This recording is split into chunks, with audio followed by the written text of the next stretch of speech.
Ladies and gentlemen, please be seated. Our program is about to begin.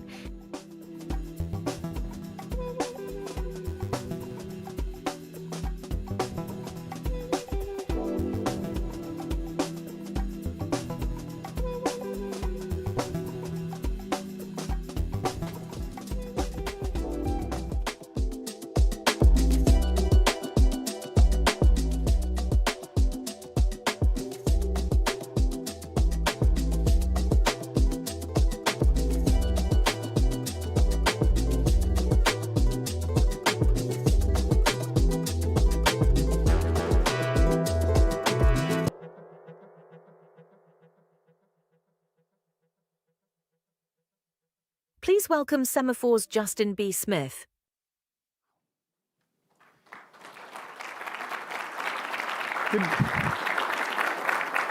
Good afternoon, everyone.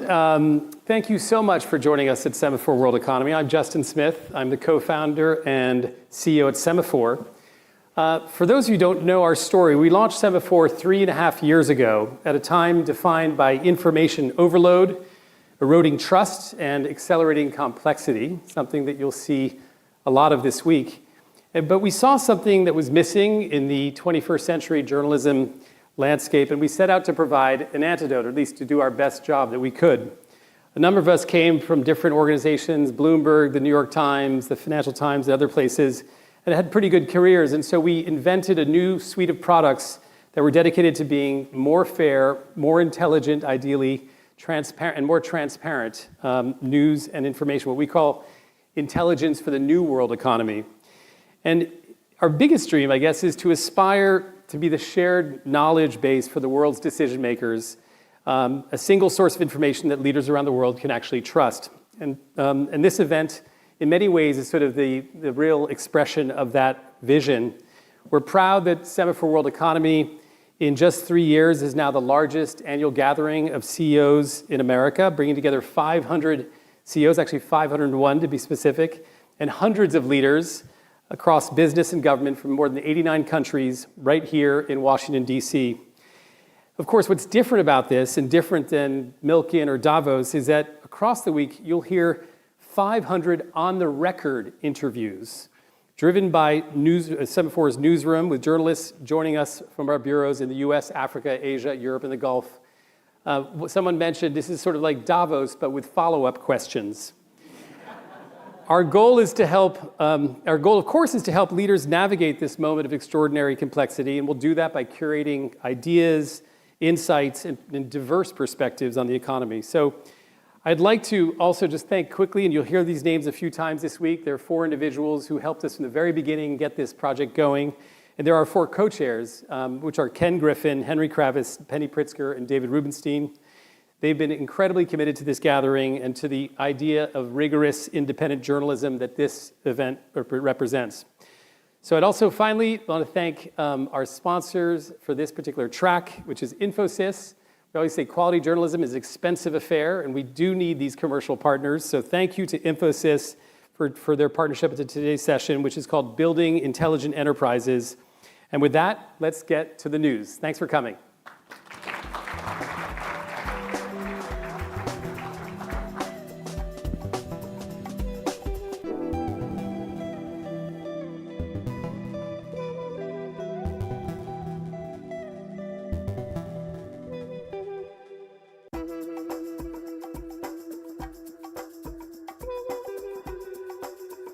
Please welcome Jack Clark from Anthropic PBC and Liz Clayman from Fox Business Network.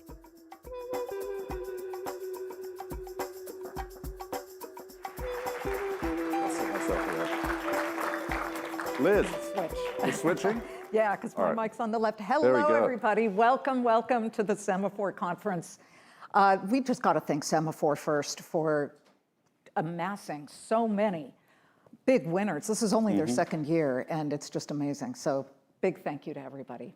And this is the kickoff, and he is the one so many people want to talk about. Jack, you ready? Absolutely. Okay, so we got 14 minutes and 31 seconds. Let's go. Oh, but who's counting? All right. Okay, so the title here is Building Intelligent Enterprises. You guys have built the intelligence, but a lot of the CEOs who run these enterprises are suddenly realizing they need to be just as smart, if not smarter, because of how quickly your intelligence is snowballing and changing and morphing. So I want to get right to the news because everybody in this audience most likely heard that Fed Chair Jay Powell and Scott Bessent, the Treasury Secretary last week, hastily gathered a very important meeting with all the top bankers, in essence because not to talk about tariffs, not to talk about some type of banking crisis, but to talk about what you guys at Anthropic had just created, Mythos. For those of you who don't know, Mythos is this very powerful chatbot or a system that could actually pick out way more vulnerabilities in all of your websites and all of your search engines. So when did you and the Anthropic team first realize that you had built something that you were a little afraid of? So every year at Anthropic, we try and think about what's about to happen next. In the early days, we thought AI systems could get good at biology and biological weapons, so we started work on that. Last year, one of my teams started work on cyber, where we realized if we took existing models back then and tried really hard to make them good at cyber, we could jump them a little ahead in time. And what we saw made us realize the next time we train a really big model, we should expect it to have these capabilities sort of inherent to it rather than ones that we need to elicit. So we started thinking about it last year. Earlier this year, we developed a new AI system, Mythos, and the moment it came off the line, we started running the tests that we've been developing for the past few months. It blew every single benchmark we had out of the water, and when we turned it on external software, like the Firefox web browser, Windows, other things, we found vulnerabilities that seemed new. And that's when we realized we had to do something a little different. So this meeting happened because rather than just instantly release this to everyone, like we've done with our previous models, we've created a project called Glasswing, where we're releasing it to a subset of some of the world's most important companies and organizations so they can use this to find vulnerabilities. But just before we get to the next question, the most important point I want to make is we're grateful for our success and our customers, of course, but this is not a special model. There will be other systems just like this in a few months from other companies, and then a year to a year and a half later, there'll be open weight models from China that have these capabilities. So the world is going to have to get ready for more powerful systems that are going to exist within it. Let's be very clear, though. During testing, Mythos jumped out of the sandbox. The sandbox, which is basically meant to corral a test system and for your eyes only kind of thing. And not only did it do that, it went out and it emailed one of the programmers who was out at a park having a sandwich. That is a surprising way to get interrupted. It's viscerally nerve-wracking for some people. Will this version of Mythos ever be unleashed onto the world? Will you sell it out there? Well, eventually, models that have these kind of capabilities will be in the world. Whether Mythos is or isn't going to get there, we don't know yet. We're in the process of broadening access through Glasswing and seeing what we can learn. But the important thing to know is that every time we build a new system, we try and stress test it. Some of you may work in aerospace or have seen videos where people take a plane, they bend its wings up until it snaps. Now, when you're flying, you never see the wings go exactly that high or that far. But the reason those manufacturers do it is they want to know if we subject this thing to maximum pressure, what does it do? And in our case, we discover if you subject it to maximum pressure, sometimes strange things happen, like it breaks out and then emails someone when they're having a sandwich. Then we work out how to fix and study that behavior, and also work out if, as we make more powerful systems, Is it emailing people while they're having sandwiches more over time or less? Does it not frighten you and concern you that it felt threatened somehow and it was going to do whatever it took to ensure its viability and its survivability? So I don't want to sound like I'm belittling this, but I'll give you an analogy which I think is helpful. Please. You know, if you were doing plumbing for a house, right, and you ran water through it at extremely high pressure, and then a pipe burst and water floods out of it, the water didn't necessarily want to go out of that pipe. It didn't make necessarily what you might think of as a conscious decision. You just built the pipe wrong and with the wrong tolerances. And so when I see this, I think something about how we've built the system is clearly like incorrect, or some aspect of how we've set this up means that when we expose it to pressure, something really, really strange happens. Personally, I look at this stuff and I think, how many hours in the day are there for me and my teams to work on this, and am I putting enough in while maintaining my marriage and my relationship with my children? It's going okay so far, but we're early innings. Your children are young, trust me, it'll take a bit here. You are currently suing the federal government after the Department of Defense blacklisted Anthropic simply because you requested certain limits on how your technology was going to be used. I know you will not comment on an ongoing litigation. I'm not here to push you on that. I will say, though, that simultaneously, you are briefing the federal government on Mythos, on cybersecurity, et cetera, and the capabilities, and you're calling it a relationship.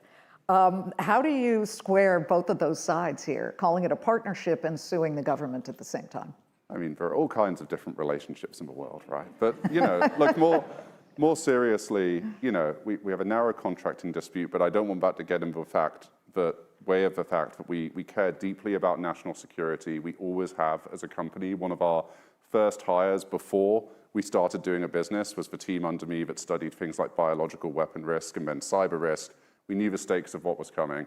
Our position is the government has to know about this stuff, and we have to find new ways for the government to partner with a private sector that is making things that are truly revolutionizing the economy, but are going to have aspects to them which hit national security equities and other ones. So absolutely, we talk to them about Mythos, and we'll talk to them about the next models as well. It's pretty nice of you, considering they deemed you a supply chain risk, which is really reserved for bad actors and foreign companies. So good on you, bravo. I think that's certainly a sign that can't we all just get along in some way, shape, or form.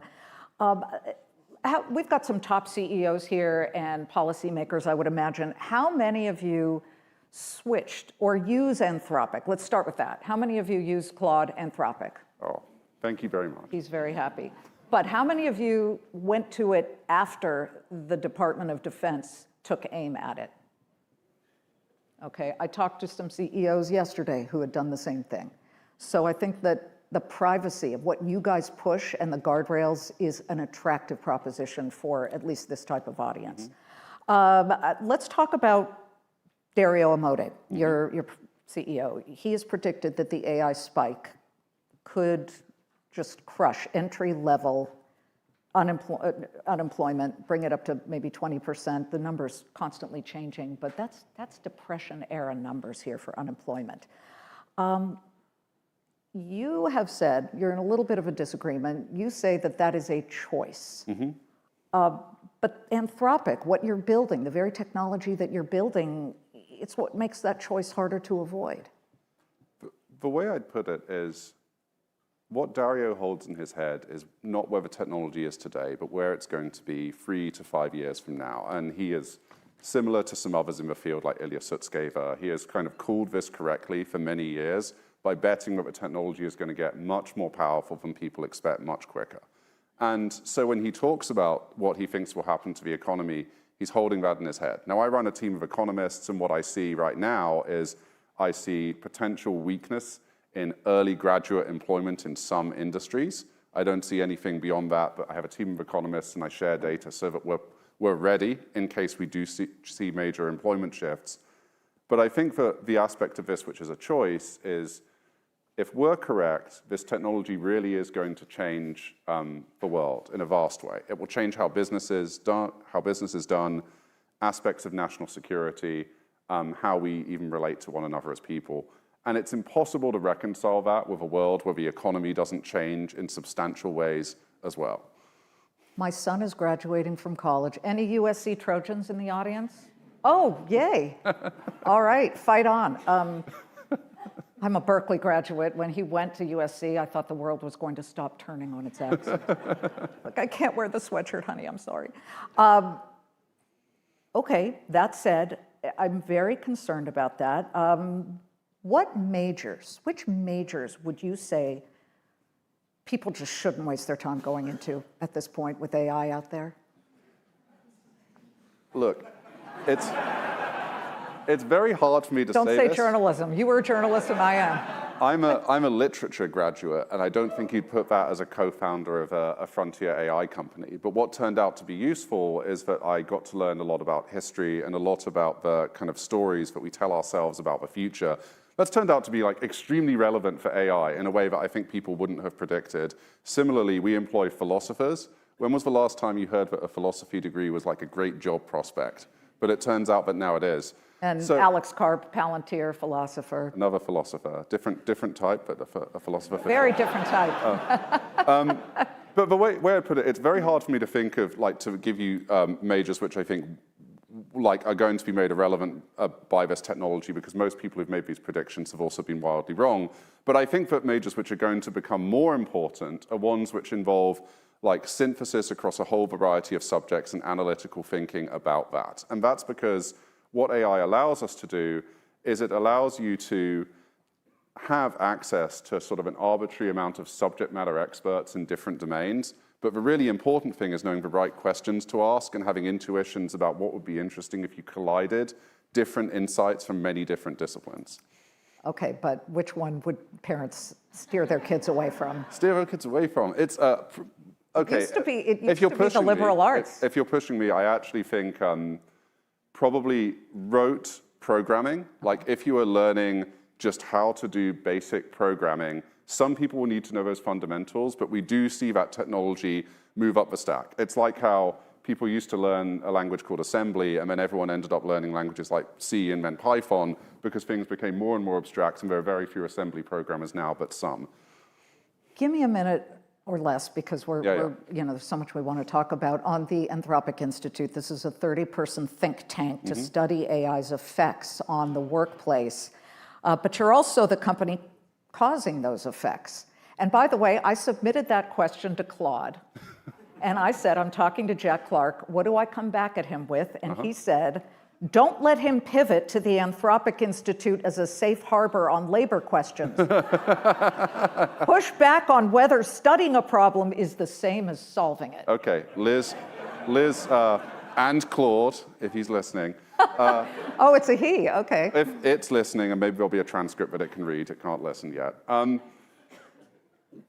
Our view is that the technology companies have a huge responsibility here, and we need to share data about making the problem visible, but we are increasingly need to actually be on the hook for solving it. We've talked about interventions that range from just sharing data to eventually needing to consider tax differently for the technology companies. Now, I'm not advocating for taxing us differently today, because the results haven't shown up in the economy.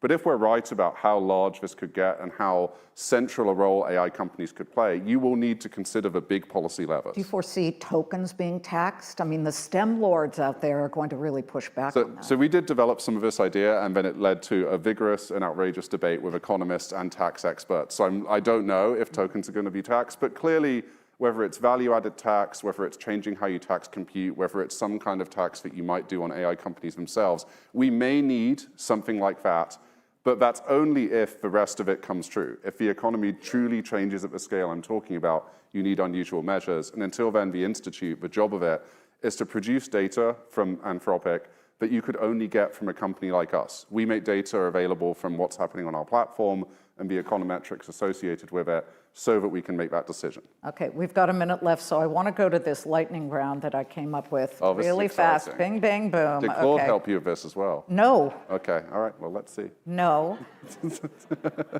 Most overrated fear about AI? Overrated.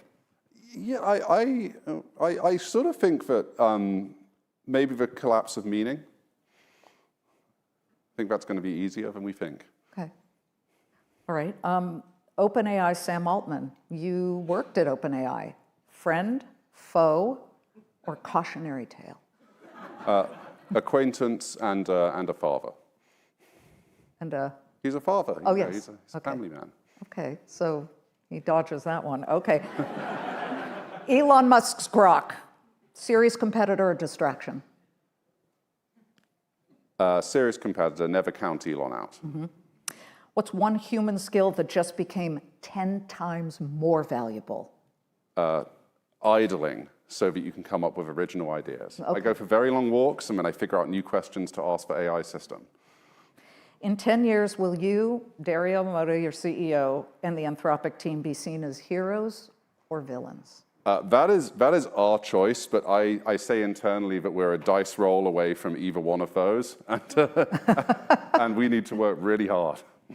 It is a pleasure to speak with you. I wish we had all day, because we didn't get to the China question. In fact, while I have this audience, I do just want to ask if there's, sorry, Semafor, but listen, being first is a huge race right now with all of you guys. What is the one thing the US government and maybe policymakers in this room should not allow if America is going to maintain its export controls on compute are absolutely essential. Anyone that tells you that you can sell compute to China and it somehow doesn't disadvantage you in the race is horribly wrong in a way that will damage this country. You must maintain export controls because it is the fundamental resource we use to build this technology. How does Justin Wong feel about that?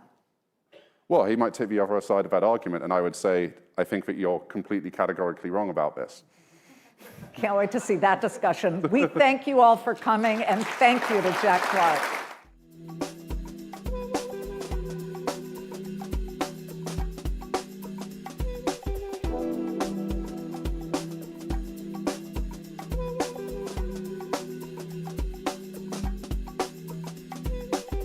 Please welcome Reid Hoffman of LinkedIn and Manus AI and Reid Albergotti of Semafor. Thanks again for doing this. You know, I think we have in the audience a lot of Fortune 500 CEOs, and they're not all tech companies, right? In fact, most of them aren't. And they're all trying to figure out their AI strategies. And I'd love if you could sort of tell them, based on everything that's happened over the past few months, what do you think are the biggest mistakes that people are making in their AI strategies today? Well, I think there's a couple of mistakes. So one is thinking that the way that you approach it is you get a couple of people to do a proof of concept, and then you have the demonstration of proof of concept, kind of like classically how you would buy software before. In fact, I actually think what you want to be doing, yourself, your teams, everyone else, is to be saying, we should have essentially a weekly check-in. It doesn't have to be everyone all the time with each other, but a group check-in about what did we try to do new this week to use AI for both personal and group and company productivity, and what did we learn? Because what you'll find is some of the things are really amazing. You learn, oh, we should all be doing this. Some of the things you go, well, this kind of worked, probably will work better maybe in 3 months, maybe in 6 months, maybe in 9 months. And for example, like in my investing business, it's like, okay, here's the way in which it does research well. Here's the way in which it does assembly of due diligence well. Here's the way in which it analyzes a kind of a PowerPoint or a business plan well. And then it's like, well, as a decisioning tool for making investments, like, you know, how does Reid Hoffman make money investing in AI? It's still kind of, as it were, what I would think of as business school mediocre, which is it gives you the smart business professor answer, but that's not actually, in fact, how you make money in venture investing, especially at Series A and Series B. So you should not be doing the, hey, go out there and present me a report. You should be getting people at all different kind of functions actually engaging and experimenting. And here's one of the things that is a kind of a good dashboard to be looking at. Doesn't mean it's a perfect example of productivity, but like how much token usage are people actually doing as they're doing that? Now, some people might use a whole bunch of tokens just randomly exploratory. So what you want is the people who are using a bunch of tokens to be explaining how it is that they're actually exploring things that are useful to the company. And some of it will be experiments that'll fail. That's fine. But it's in that loop. And you want a wide variety of people using it essentially collectively and simultaneously. You have one of the best vantage points in Silicon Valley, I think, to watch the AI race. Who do you think is in the lead right now, from the frontier model companies to the Mag 7, and why? There's two aspects to the lead, and I will give you a detailed answer to this question because it's important to do. One is the lead changes, every few months in various ways. And two is there's jagged edge. And part of what we use in the industry is jagged edge. It's like superhuman capabilities in some things and mediocre at others. And that jagged edge changes based on the types of tasks, the types of prompts, and the model release. One of the fun parallels that I've heard is Claude Code is kind of like the Mac of coding. Codex is like the Linux of coding. So the people who want deeper thinking, deeper research, deeper like coding capabilities use Codex. Those two are generally speaking the kind of the leading code models. Surprisingly, not yet Gemini or Copilot. Those are good, but those two are, and they're coming up. And by the way, it's totally possible that in 2 months, this all changes because of the leapfrogging and learning from each other and kind of model releases in terms of how this operates. Putting on your politics hat for a second here, it remains to be seen whether we'll see retail energy prices actually go up. We're seeing memory shortages now spike the prices of consumer products, and it may spill into areas like automobiles, right? Everything is using memory. Do you worry that there's going to be sort of this like bipartisan backlash against AI? We're already seeing the beginnings of it, but I think as prices start to go up, it's just going to get even more, if people blame inflation on AI. Do you see that happening? And is that a problem for innovation? So I think for sure, just about everything is going to be blamed on AI. Like if you do the analysis of rising electricity costs, it has no correlation to data centers or even what is relatively modest AI usage so far. And yet all blame for increasing electricity prices today is AI. That doesn't mean that there couldn't be some places and some things there, but it's like you do the analysis, not true. Similarly, people say, hey, there's a problem with entry-level jobs for students and so forth. And they say it's AI. It's like, well, actually, in fact, the analysis is it's global turbulence, everything from tariffs and wars and all the rest, which create uncertainty. That's actually where the current analysis is, but yet it's all currently, blamed to AI in terms of, so the level of intensity, bipartisan, of blaming AI for just about everything is going to be high. And the problem, of course, with that is AI is the cognitive industrial revolution. It is the thing that will determine the economic prosperity futures of countries as you go into the future. And so you don't want to be saying, hey, as opposed to being the England of the Industrial Revolution, we're going to be the, Poland of the Industrial Revolution. Because that matters. Because you say, well, but wait a minute, I worry about how economics is going to be distributed. It's like, well, it's great to figure that out, but you need to have economics to be distributed in order for that to be the case. So you want to be the leader of this. And so the important thing, of course, is how do we be, kind of benefiting American industry, American exports, everything else. And we should be figuring out what all that transformation means for us. But you need to be in the economic lead in order to benefit from it relative to what will be a global economic competition. One thing I think is so fascinating is that, it seemed like during the global pandemic, there was so much flight from the Bay Area, from, quote unquote Silicon Valley. And now it just seems to be, the energy seems to be back there, despite, I think a lot of policies in California that it's almost succeeding despite some of the policies and regulation, high taxes, high cost of living, housing crisis, et cetera.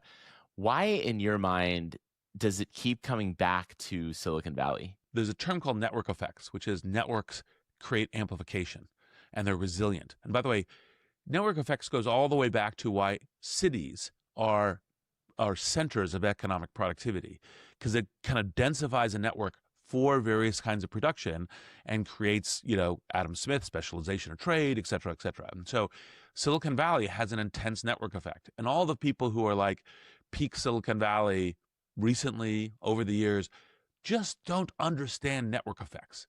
Now, it doesn't mean that a network effect can't be restricted. I actually think a bunch of the California policies are foolish because, again, it would be like what are the ways that we kind of can benefit the rest of California with this kind of like amplify the network and then have it benefit. You're talking about like the billionaire tax? Yeah, and actually, yes, exactly. It's kind of the question of, hey, what we're trying to do is just like pay for like a union just trying to pay its own members versus creating an economic basis of prosperity for the rest of California. Like if you said, hey, California already has the highest state income taxes in the country. I think it's less than 10%, pay for much more than 50% of the state taxes.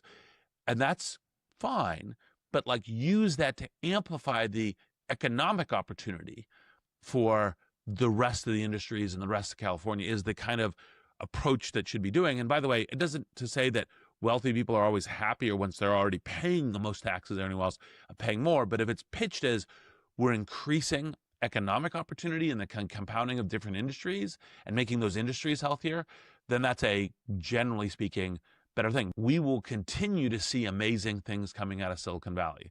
I mean, it's one of the reasons why, kind of like Inflection AI, which I co-founded, is there. Other kinds of things as ways of doing this is because of that amplification. You've apologized and said it was a mistake to have this relationship with Jeffrey Epstein. I'm just curious what how have you changed as a result of this? So I will say two things. So one is obviously, when you have something that has some question to it, make sure you do your own work. So as opposed to saying, okay, MIT says it's fine and he's done his time for his crimes, do your own work, because I obviously feel enormously bad that, it took me, a few years to understand kind of what the monstrosity was. The second thing is like in this ongoing thing, as opposed to kind of engaging in this whole debate, what I've been trying to do is get voices for the victims. So like I funded their ad on, football to kind of get Congress to release all the Epstein files. And I've done other things I don't want to talk about a whole bunch because it's about them, not about me. How do we get the general dialogue to be about justice and fairness for the victims? Because that's the thing that most matters. The rest of this stuff is kind of is only of secondary importance to that. I've been trying to walk that walk too, and it's been a process of learning. Thanks so much for the time, Reed. It was great to talk to you as always. Yep. Look forward to seeing you in person.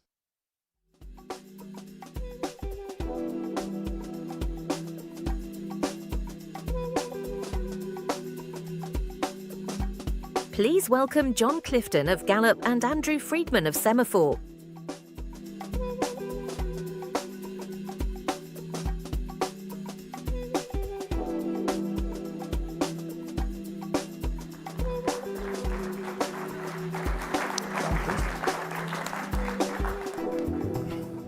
John, thank you for being here today. Day one of Semafor World Economy. We've got a great spot to kick things off on Monday. John, as CEO of Gallup, you lead the global analytics firm behind some of the most definitive data on how people live, work, and experience the world. Today, Gallup is unveiling new insights on the origins of economic energy and what that data reveals about building organizations where engaged, ambitious cultures power truly intelligent enterprises. With that as a backdrop, let's jump in. So, John, every CEO is talking about AI. Let's first see, is it actually paying off? Well, first of all, happy Semafor Week. And thank you for including us here. Thank you. Happy Semafor Week. Is it paying off? There are a couple studies on this that would suggest it's not. There's the one in 2025 that was done by MIT where they looked at over 300 firms that invested over $35 billion in AI. What they found is that 95% of them, the return was zero. Pretty low. So the other, well, just one more, but there was another one where they interviewed 6,000 executives across 4 countries and asked them, are you seeing productivity gains as a result of your investments in AI? 89% said no, we're not seeing it. So what's going wrong? What's causing it? I think it's amazing because it looks like we're sort of circling around the same answer as to why this is taking place. In fact, if you look at OpenAI, the report that they did in Q4 last year, they actually said it doesn't appear to be the technology. The reason that this isn't working is because of the organizational structures. So you're kind of like, well, what does that mean exactly? Or just the organizational adoption. Another one is Ethan Mollick, who's, of course, this leading thinker at UPenn, and he published a paper and it said, management is a superpower for AI.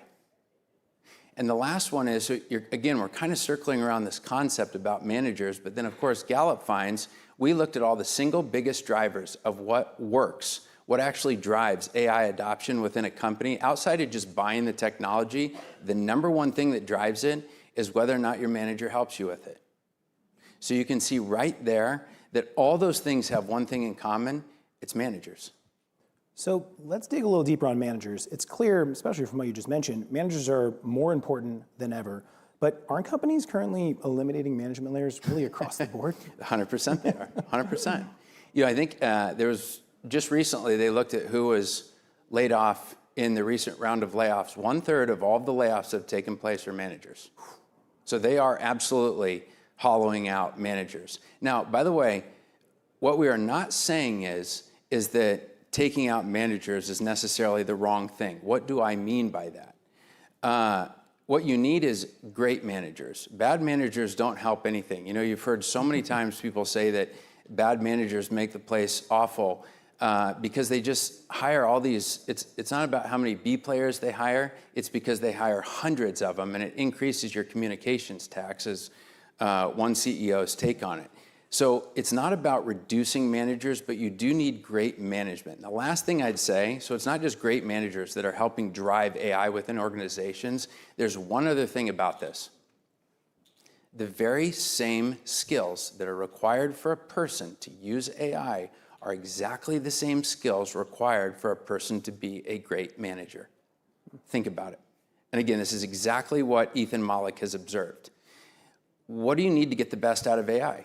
Well, one is you need to prompt it well. What does good prompting mean? If you think about it, when you're prompting a human, that's just clear expectations. Can you give clear expectations to another person or to a robot? Those are exactly the same fundamental principles. And by the way, we have not been very good at that. Because if you look at Gallup's data, we've done this in over 140 countries, and we ask people, do you know what's expected of you at work? Do you know what % of employees say that they know what they're supposed to do at work? Half don't fully know. Think about that. But if we were bad at those bad management practices before, why will we suddenly be good at them just because it's a robot that we're giving direction to? So the idea is not about how many managers are you employing. The question is, are you good at the fundamental practice of management in the first place? And the challenge with AI is that if you are not good at that in the first place, all that's going to take place is you're going to scale all the problems that you had originally with people. So drilling in a little more on managers. That wasn't even meant to be a joke, but I mean, it's that's kind of the funny part is that it's kind of like a dark comedy, and we're making the same mistakes that we were making before. So you're saying managers matter more than ever, but hasn't Gallup's latest State of the Global Workplace report found that manager engagement it's actually collapsed? Yeah, so we've been measuring employee engagement for many years now. We've been doing it globally for about a quarter of a century, and for the first time in our tracking, we've seen 2 successive drops in employee engagement. And if you look through the data and say, what's the single biggest driver? It's because engagement among managers is collapsing. And it's not just that they're being leveled. And again, you can see this at the country level. So take India, for example. You're seeing it in a very pronounced way. And many firms in India right now are trying to level managers because it's where a lot of money is made, trying to replicate sort of those expectations all the way down from executives down to the front line.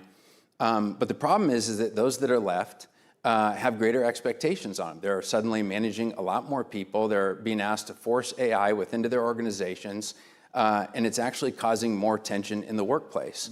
So it's a real problem. So moving away from management for a moment, zooming out, I think looking at things on a macro level, your report's global. Much of the data on AI use, though, it comes from the US.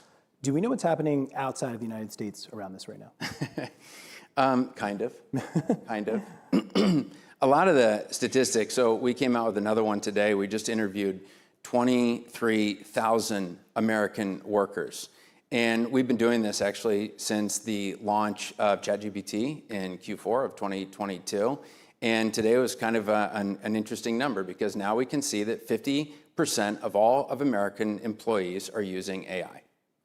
But one of the challenges was we were talking about, are you seeing the productivity gains? It's not being used a lot. So interestingly enough, only 13% of employees are actually using it on a daily basis. So while those statistics are remarkably helpful, and not to digress, but Zany Minton-Beddoes at Aspen Ideas Festival, she said if you want to look at the future of economies, look at the percent of people within countries that are properly using AI. She said that is what the future will look like.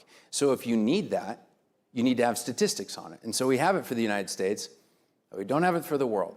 But today we also announced, and we're really proud of this, is that we're partnering with Microsoft to capture that data in 140 countries on an ongoing basis. And in fact, we are in the field right now capturing that information. And in 40 countries, we call people in their homes.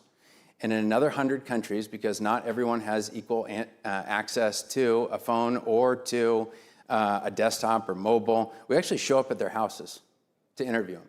That's how rigorous our methodology is in order to capture this information. So the results will be out next year, and we're going to start doing this on an ongoing basis. Amazing. Well, we've got time for one more question today. It's an incredibly important one, though. There's a lot of concern in this year's findings on engagement, on managers, on AI adoption. John, what gives you optimism about where organizations can go from here? I think this is going to force us to fix a problem that we've never been good at fixing before, which is we're all going to start taking the practice of management seriously. And the reason that I say that is that when you make a great workplace, it not only increases productivity, it improves people's well-being. They actually see a 50% reduction in daily stress, anger, sadness, worry, and get this one, physical pain.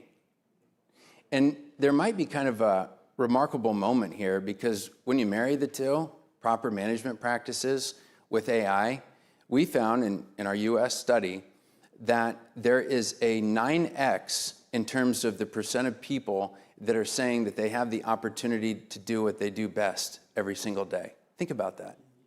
So yes, there are many people right now that are concerned about the ethics of AI. They're concerned about whether or not it'll take their jobs. But there are also a lot of people who right now that are learning how to use AI, and they are finding it in a way that actually helps them lean into their strengths and helps them do what they do best every day. So it's not just for productivity. It's not just for an improvement in well-being. But just like we've been advised by many philosophers since time immemorial about leaning into your purpose, you can see that you get insane amounts of benefits from that too. So that's what I'm most optimistic about. Amazing. Well, John, thank you for joining us at Semafor World Economy and for the fantastic insights today. Cheers. Thank you.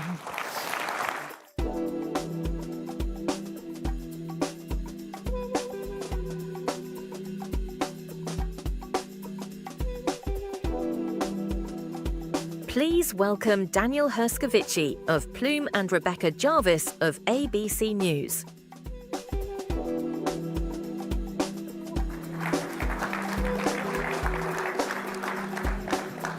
Oh, it's great to be here with all of you today, and it's great to be here with you, Dan. Thank you. And obviously CEO of Plume, but very interestingly, we were just talking backstage, Dan got his start managing and working in his family's shoe shop in Midtown, essentially Upper East Side in New York City. So you took those management lessons and applied them here. I did. It was, I don't know if I was managing the store. I think I was working the cash register and maybe fitting some shoes, but I watched my father develop deep relationships with his customers, and those relationships kind of carry through how I manage today and how I sort of think about the customers that I serve. And the customers that you serve now are potentially looking for more than ever before. We live in a very connected world. Artificial intelligence is changing the game for so many, but one of the interesting things Dan and I were talking about before this conversation is just how much business looks at AI as this magic wand, this silver bullet, and the pitfalls of seeing it that way. Talk a little bit about that. Sure. I think AI needs to move past answering questions and move towards intelligence and orchestration. And that is, I think, the key to making AI successful in the enterprise, successful for your customers, is this thought around intelligence and orchestration. And that's where Plume steps up, where 400 customers globally, 50 million homes, 500 million connected devices. That insight that we have across the globe translates into informing our engine into what to do next.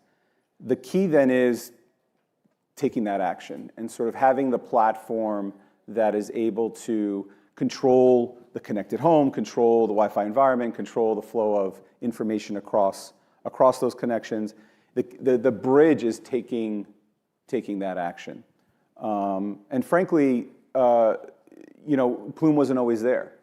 We up until recently, we made a recent acquisition of a company called Sweeper, and that was to kind of turn our intelligence into action. And that build versus buy decision is something that we thought a lot about, and I think is important for other leaders to think about how you manage AI in the enterprise that way.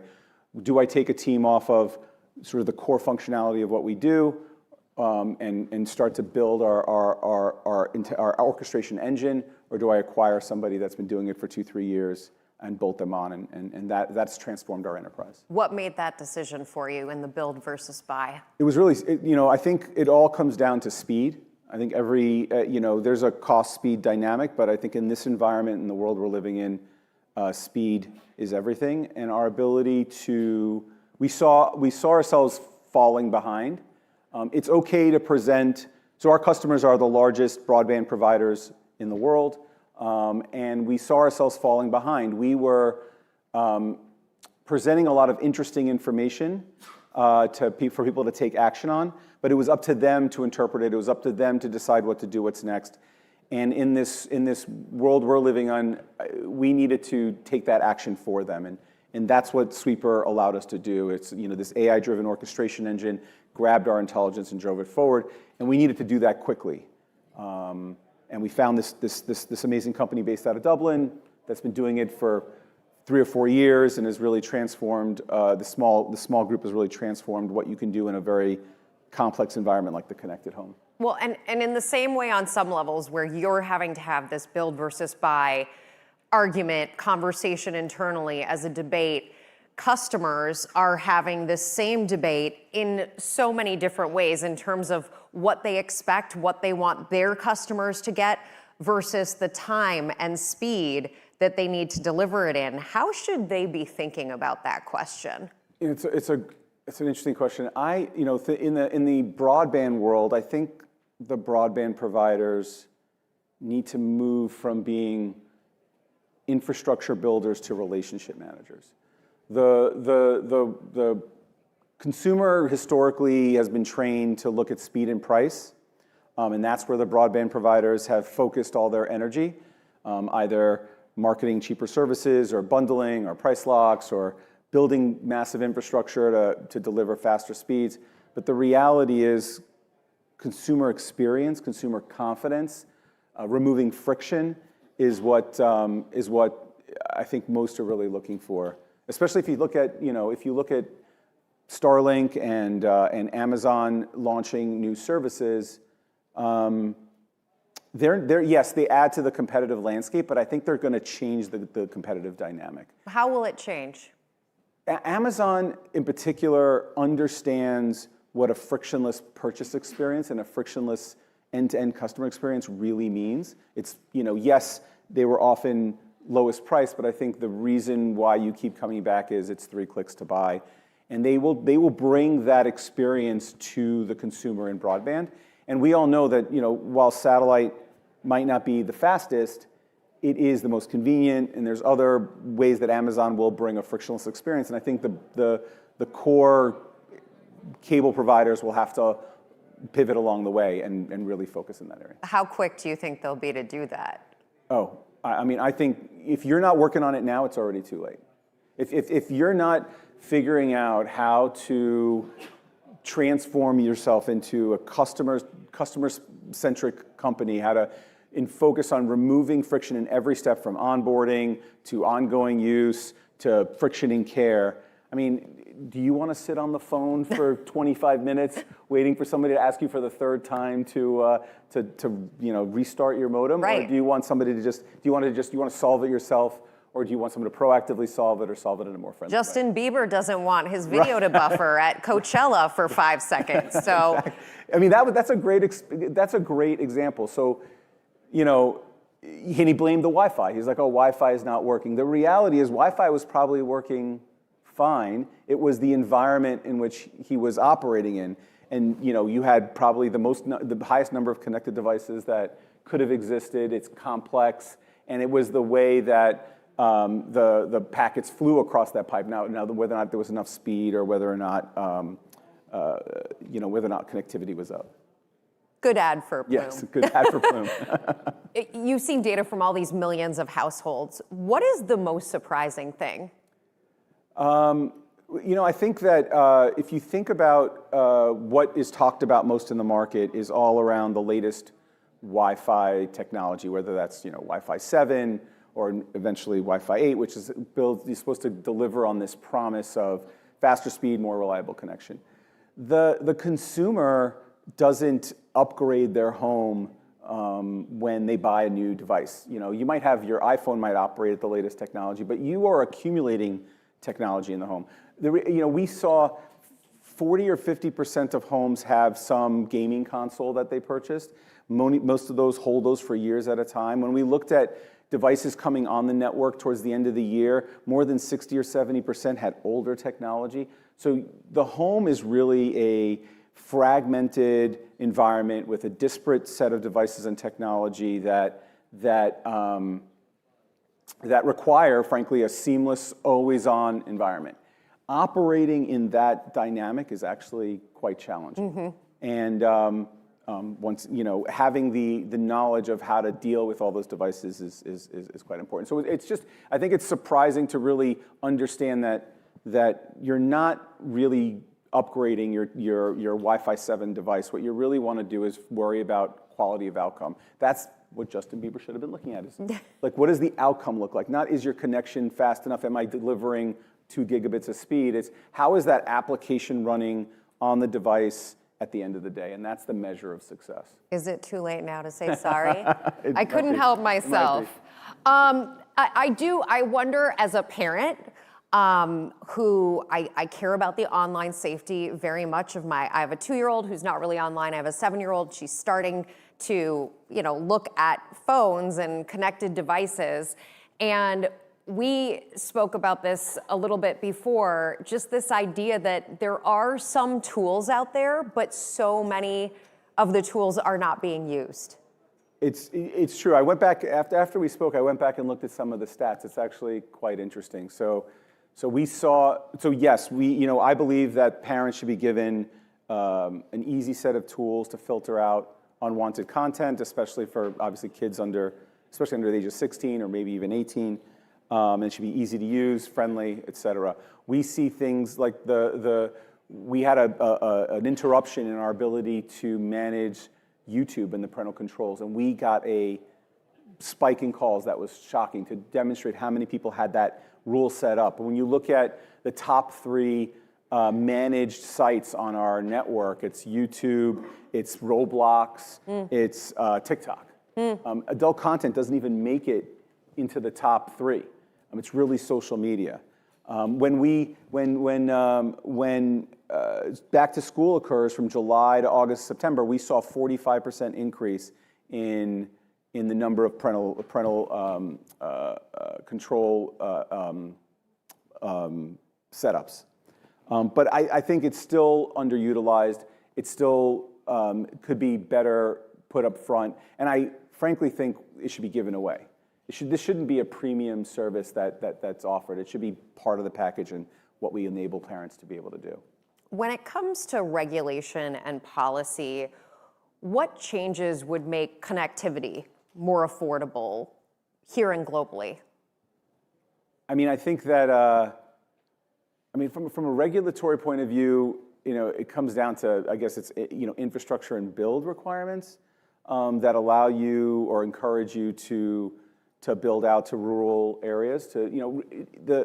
I think most of the issue that exists with connectivity is in rural environments where it's expensive to build access to, and frankly, the satellite providers and the fixed wireless access providers like the T-Mobiles and the Verizons that are offering wireless internet will be a very big solution to that.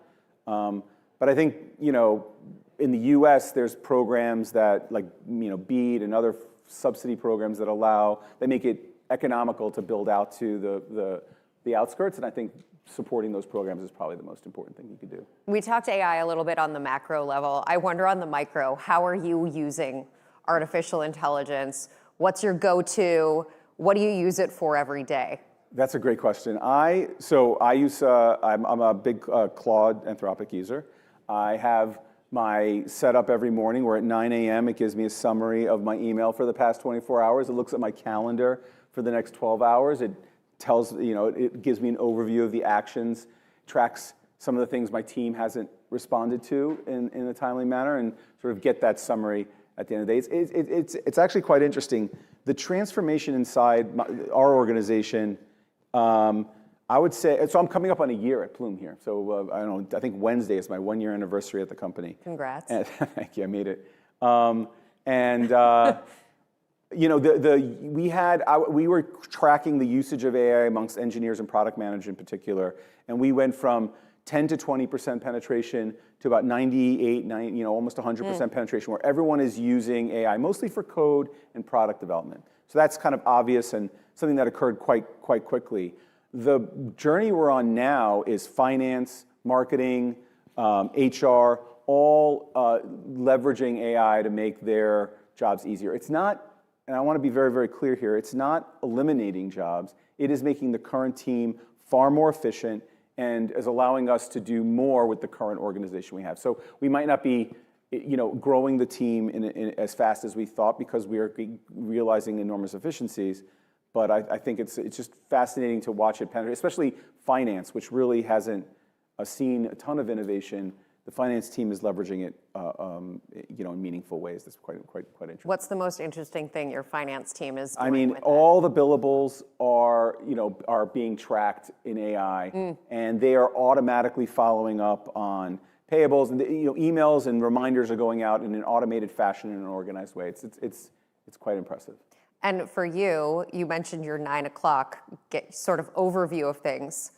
Are you working less because of it? Oh, absolutely. Are you spending less time? You are. Absolutely not. No, absolutely not. Are you kidding me? I didn't hear the not part.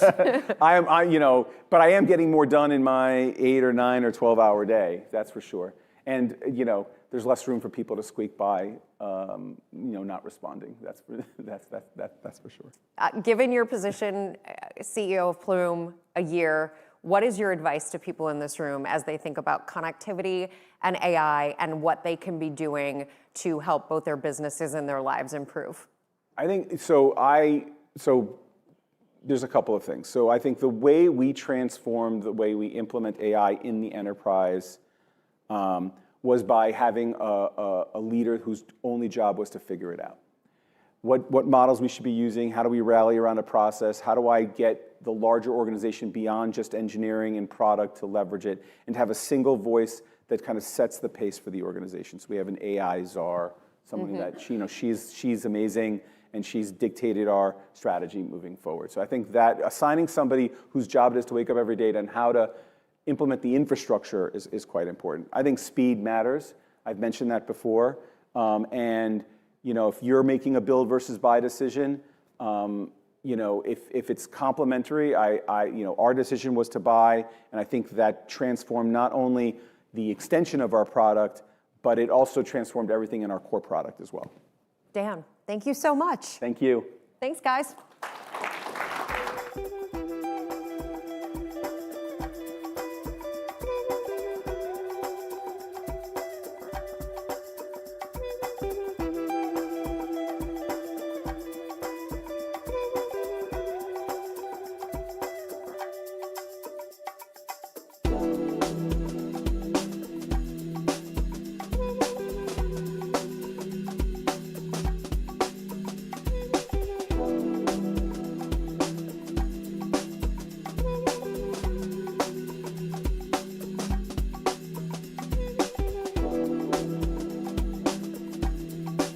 Please welcome Salil Parekh of Infosys and Justin B. Smith of Semafor.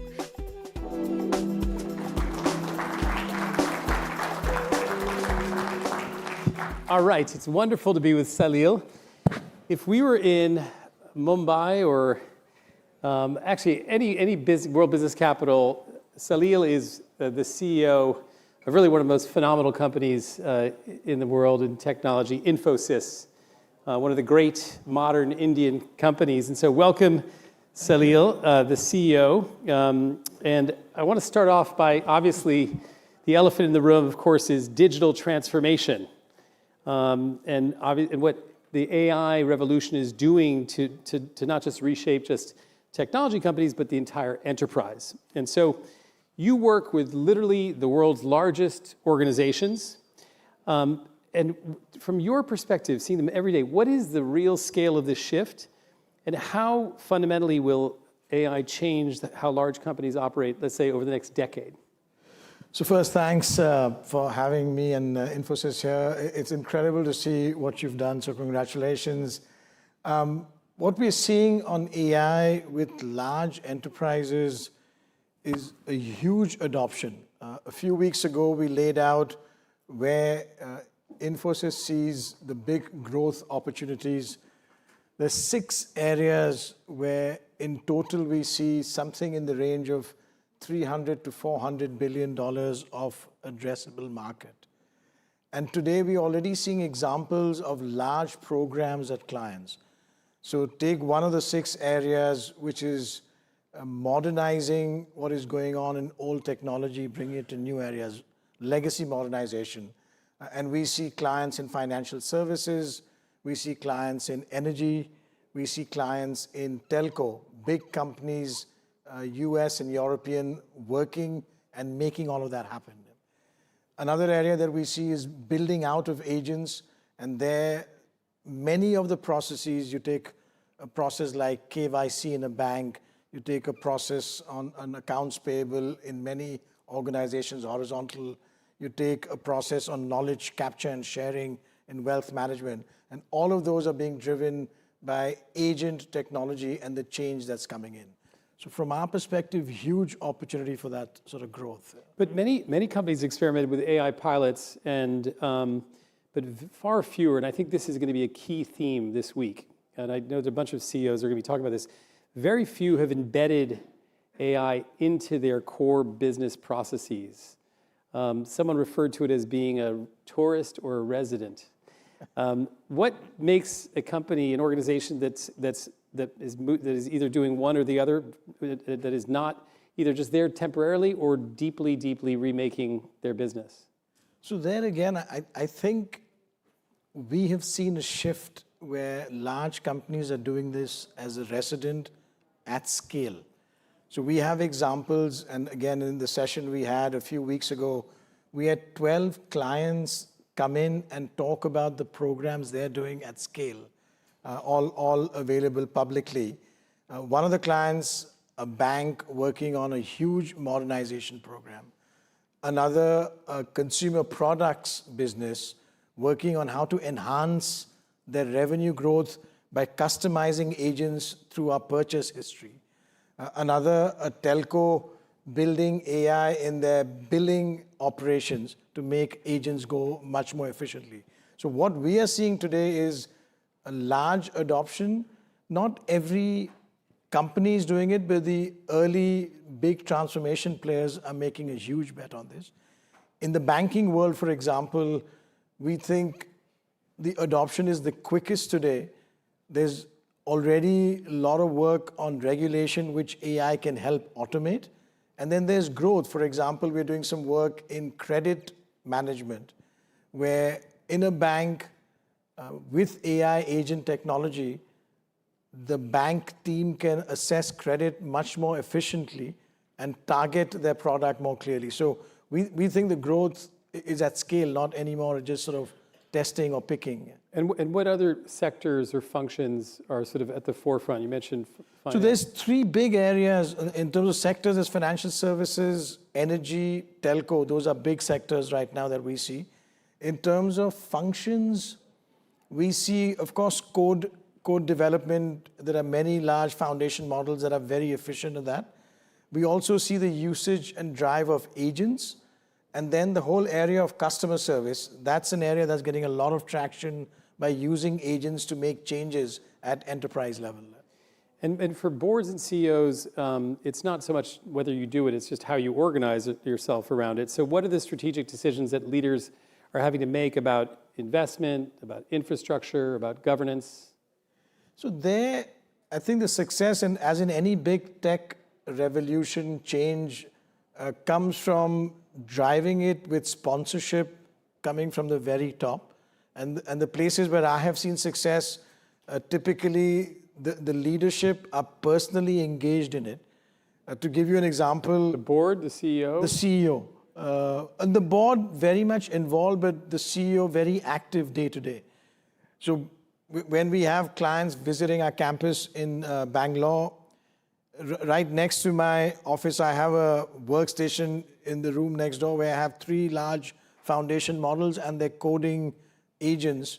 And I can show the CEOs or other executives that have come how I can build systems quickly. And I can personally build systems quickly, which is obviously surprising to many people. With some help, right? With some AI the help. foundation model help, yes. But it then becomes more sort of visible to people, to CEOs, to make that Is that something happen. you always did as CEO? No, or this is just a few begin- months. Oh, a few okay. months ago, I put this in because some of this technology could be a little bit daunting for maybe some of the senior people. And this is a way to make it really quite easy, in fact, to use by just giving a few instructions in English, what simple code, just to show that it can be done in that manner. So maybe next year's World Economy Summit, we should be bringing this here live on stage. Maybe we can do this on Wednesday or Thursday this week. Okay, No problem. that's fine. See, it moves fast, my God. All right, let's talk about also another big theme, which is, of course, how AI is reshaping the workforce. It's a huge debate in America. What do you think is going to happen down this area? How are leading companies approaching the reskilling question? What models are proving most effective? So here, I think there are different approaches. The approach we've chosen is to reskill all our 300,000 employees on AI tools. So first, we do a lot of work where in the first few months of training, we encourage the sort of recent graduate to not use any AI tools and learn how software development is done, and then bring in, after 2 or 3 months, the usage of tools and see how things are enhanced. One of the things maybe not that much talked about is AI tools, the code that is created is not the most efficient. And so we have people who are experienced who can then evaluate how that code is and make sure it becomes more efficient and used properly. A lot of it is not easy to go into production or be running right away. So we have teams that can make that be production ready, so to speak. So it's not that what you build is immediately ready for the real world. So the reskilling is most critical. And then in terms of roles, we just finished our financial year in March 31. We recruited 20,000 college graduates in that year. This year, we have the plan for another 20,000 college. How many last year? So 20, the year before that, we were at about 14,000 or so. So it's growing. So it was more this previous year. But if you go like three years ago, we were more in the 40,000 type of range. In the future? No, I'm saying 3 years back. Back. It was Okay, so up it's and come down. up and down. Yeah. Well, actually, which leads me to my final question, which is, I think, the biggest question, and the one that is maybe the most newsworthy, which is, ultimately, do you believe that AI will reduce labor inside large organizations or expand the scope of what companies are able to build? So there are sense very much is it's going to expand the type of work. So to give you an example, today, just in coding, there are individuals who don't code, who, because they have an idea or a concept, can get that output, build a system, and make things happen which they couldn't do in the past. And that's true in many of the different skills that we're seeing. So our view really is going to be an expansion of the work as opposed to a reduction. Okay, well, on that very positive note, Salil, Parek, thank you so much. Please join me, and thank you, Salil, for joining us.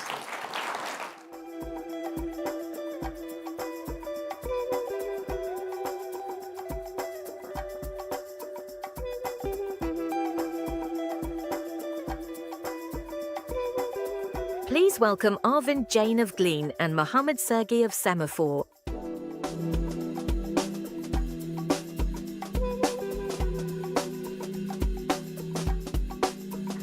Thank you. All right. Well, day one of Semafor World Economy, and I have with me Arvind Jain, the CEO of Glean. I was telling you earlier, and we never met before, but I came across you in Qatar, and you were one of the kind of the buzzy companies there recently in the AI space, and you've really pushed beyond this enterprise search that you began with. But what is it about Glean that is different, and how have you grown beyond that first niche? Yeah. Well, first, great to be here, and so Glean is about 7 years old now as a company. We started in 2019, which makes us probably the world's first enterprise generative AI company.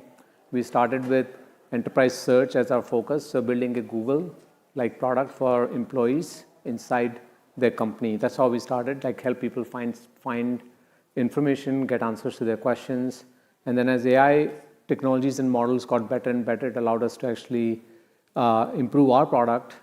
Today, you can think of it like ChatGPT, but a version of ChatGPT that knows everything about your company, your people, your projects, your customers. It knows how your company works, and it can use that knowledge to help you with any task that you want to do with AI today. So so we've developed into more like an agentic coworker, and also a horizontal agent platform for the businesses. Can you give me an example of a company that has used this, and what did they get out of it in the end?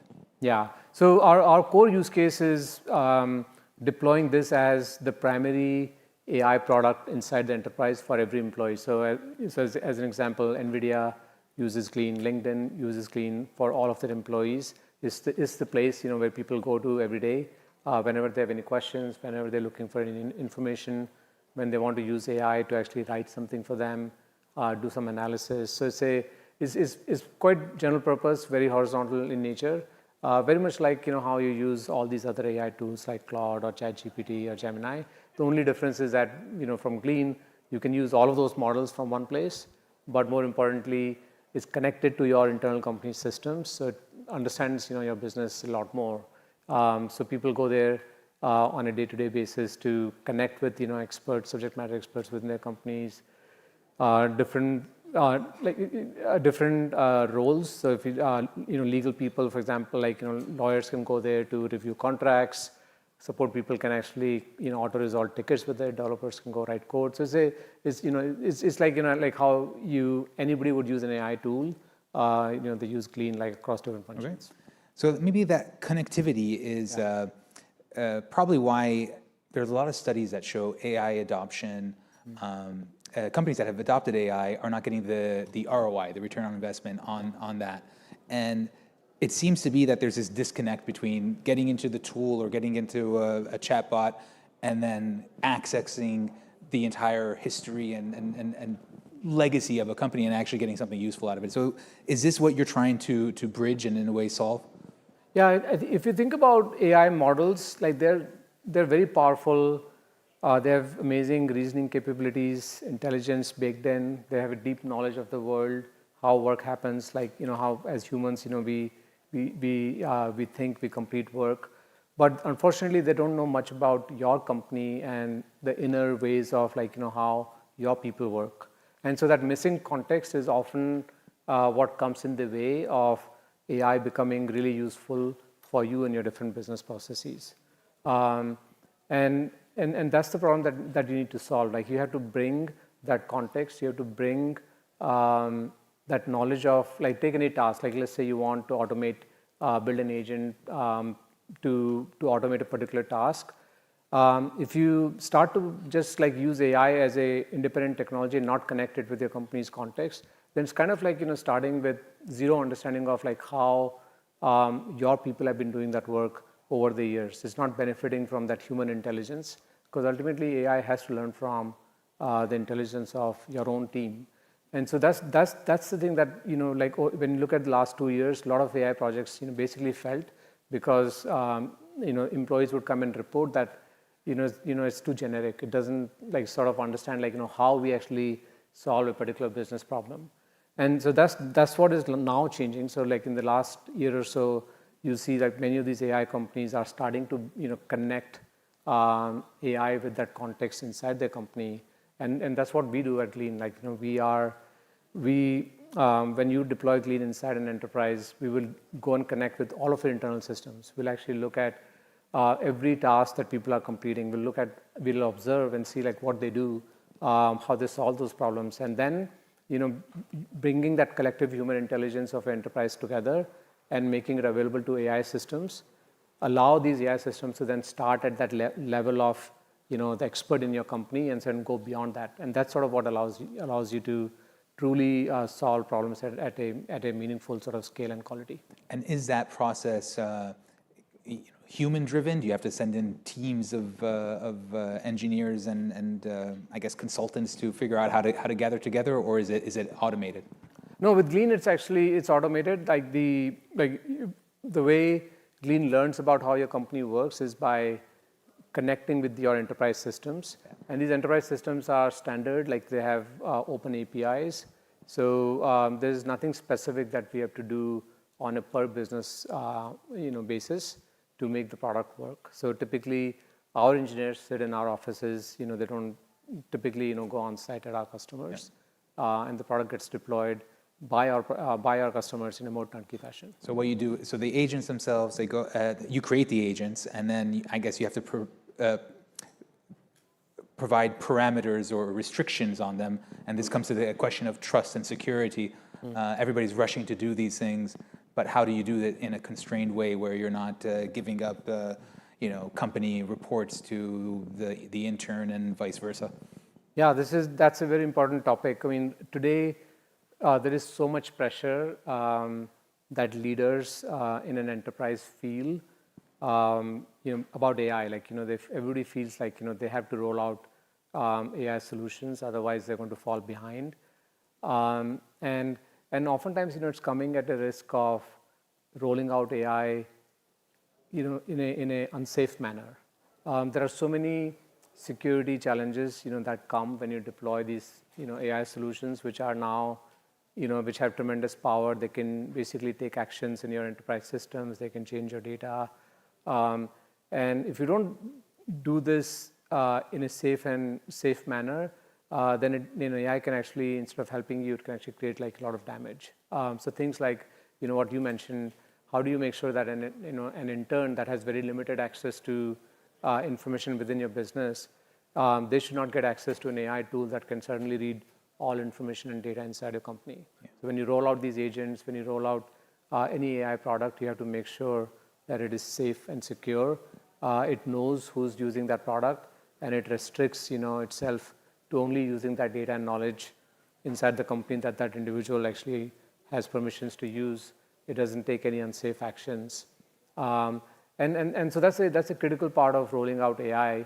I'll share this thing right now. For example, we're going through this, the open claw and Claude mania, where people have seen very, very cool things with long-term delegated agents that run, with no real specific task that they're supposed to solve, but they have full agency where an agent runs 24/7, and it decides on its own what work it should do.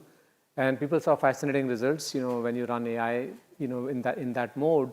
And now everybody, these employees are clamoring, to actually have tools like those inside workplace. And some companies, did deploy them, and it was a big disaster because it goes and deletes, all the files on a computer and things like that. So I think rolling out AI it's extremely important to sort of balance, that desire for innovation and moving fast with doing it in a safe and secure manner and following, all the security practices that you have internally. Yeah, that's the thing. So, that balance, and there's a lot of people who have this, AI, agentic AI FOMO in a way where, some of your friends are running code and creating all these programs and, making your messages sent to your loved one saying, I love you while you're out in the game doing whatever you want to do. And the question here is, I booked my own flight to get here. What is real today with agents? What is premature and what is next? It's really like these three things I want to get at. Well, one thing, which, so we serve large enterprises and, we have, over 1,000 enterprises that are our customers. And every single one of them always tells me that, hey, look, we are behind. We feel behind. And I tell them, like, no, you're actually not. Like, when I look at all the work that you've done, and when we compare it with, every other company that we work with, there's this sort of general feeling from everyone because, when you read the media, you see people doing amazing, great things with AI. You see people claiming, big impact, from deploying AI. Like, there's, of course, Block, said that they can actually now work with half the workforce and be equally effective. So this puts a lot of pressure on every business, and this creates this feeling of being behind. But I think the reality, like based on what we see, like we have very, very large amounts of sort of data and awareness from all the different enterprises. That today, I would say that the key progress that we made so far is that AI now has full awareness within enterprises, and a good chunk of your employees are actually learning how to use AI effectively and change the way they work. And so that part is real, that like, these general purpose tools like ChatGPT or Claude or Glean or Copilot, like, they're starting to get that adoption. But even there we are, we're following a power law. 10% of the users are really, really getting, ahead, with AI, and 90% are being left behind, and we have to fix that. We have to figure out, like, but that should be the priority for every business right now. It's not so much that, hey, like, how much work have you done improving your bottom line or top line. First, like, make sure that, you have a workforce that is getting ready for that future, because in the future we all have to use AI. There's no confusion around that part. So, like, and there are some ways that we are thinking about on how to actually, democratize AI further in an enterprise, how to bring it to every person. And one way to do that is by having AI come to people as opposed to you going to AI tools. Today, that's what it is. Like, if you want to use AI to benefit you, you have to go to AI products and ask them for help, ask them for questions. In the future, you will see AI that truly and personally understands you and actually proactively does work, that you needed to do. So that's sort of like, is where we're making progress. But in terms of like where are we making more impact? There are certain areas, like for example, in software engineering, coding now is something where AI is fully making an impact. In fact, many companies have even banned, like, humans writing code now. Humans only get to review code that AI writes. Customer service is another domain where people have seen more than 50% efficiency and how fast they can resolve tickets. So slowly and steadily, we're getting there, function by function. You can see big impact that AI is actually now making in your. So that's what we're going to see next year, is a bit more of that taking hold. Question for you, and this is where we started really, the appetite from investors and really from the market to invest in companies like yours and others. I believe I have the numbers right, but you went from $2.2 billion valuation to $7.2 billion valuation in your last round, which was probably within a year. Your revenue shot up 2x. But it was a Series F, right? So, we're getting long in the tooth there. We're seeing companies going public, but you really stuck to the private market. Is there this pressure to go public, or are the private markets providing enough capital that you don't need to look there? Well, I mean, AI companies have plenty of capital available in private markets. So that's but I think it's not like for AI companies. I would say right now it's not the fact that, hey, do you need to do it? Like, do you have capital available or not? I don't think there's most AI companies don't have stable enough business right now, including ours. And the reason I say that is because this technology changes so fast. Like, typically you would think about a business that you build a stable foundation, a moat, like, there is, enough IP that is going to sort of like, drive value for the long run. And those things don't apply anymore. Like anything that you built, like all the technology that you actually developed over the last 6 months, is actually already obsolete in some ways. And you have to keep doing it. So you're kind of disrupting yourself as you go along. You have to continuously do that. And the market is also changing, rapidly. So I feel like, there's, for most AI companies, especially like, which are application layer and above, it's, they need to wait. They need to sort of see like, how the foundation sort of stabilizes. So that's why you'll see like, the companies that actually are going public in AI space are all infrastructure level companies. Okay, so we'll leave it at that. There will be another series, I guess, coming out, and hopefully we can get it a piece. Thank you so much, Arvind. Really appreciate it. Thank you. Yeah.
Please welcome Jason Beekal of Amazon and Whole Foods Market, Bill Schufelt of Athletic Brewing Company, and Phil Mattingly of CNN.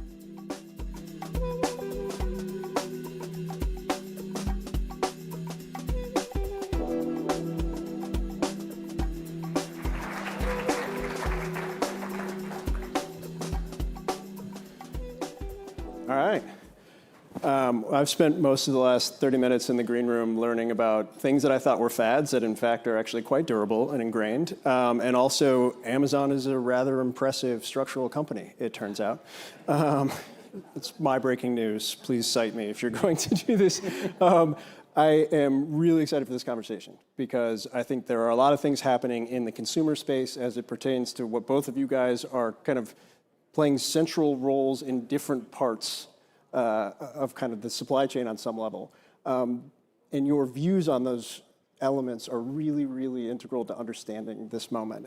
And Jason, I want to start with you in terms of, Amazon grocery, obviously Whole Foods. What are you seeing about consumer trends right now that maybe people would think, okay, this is a fad, or maybe this is because people made New Year's resolutions, or maybe because there's some type of overlap with the kind of mass production of GLP-1s, where you're saying, no, this is something that's durable and locked in from a consumer behavior standpoint? Yeah, as you were just saying, I don't think this is a fad at all. This has been a cultural shift where consumers have gravitated towards health and wellness, and this is now a consideration as they're making food purchases and deciding what they're putting in their bodies. And I don't think of this as a singular decision, though. It's not something like, I'm just going to be healthy. This is a decision that consumers have to make day in, day out. And as a retailer, we have to make sure that we can support all those different occasions that our customers are looking to have supported in this space. Just because you're deciding that you're going to eat less sugar or be healthy doesn't mean that you're not going to also decide to indulge and enjoy things that you like as well. I think it's all about in moderation and what is the majority of the things that you're looking to consume. When we look at the actual data behind this, if you look at right now, organic and better for you is growing twice as fast as conventional grocery. Across America, nearly 50% of consumers took a New Year's resolution this year saying, I'm going to eat more vegetables, more fruit, and have less sugar.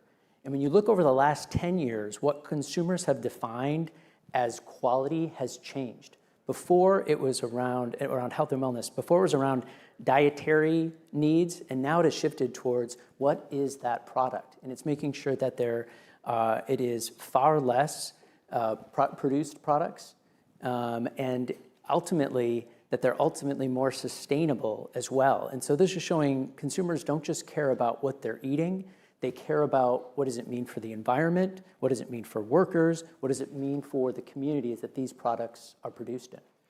Bill, from probably a more micro, but also just a really impressive anecdotal level, in your mind, what kind of triggered the broad shift in how consumers view non-alcoholic beer? Was it better product, better marketing, or all of the above? What did you see as you guys became kind of a dominant force in this cultural change on some level? Yeah, I think, first of all, so excited to be here. Thank you for having me, and alongside you too. It's an honor. Yeah, building on that, really, I started all the way down at the consumer end and have kind of built my way back up the stream a little bit. But these health and wellness trends are so apparent in what we're seeing. We've seen it a few times now in kind of the gluten-free movement, a bit of the plant-based, alcohol moderation, now GLP-1s, and exactly what you said, like the indulgence without any of the sacrifice. And at Athletic, we like to say without compromise.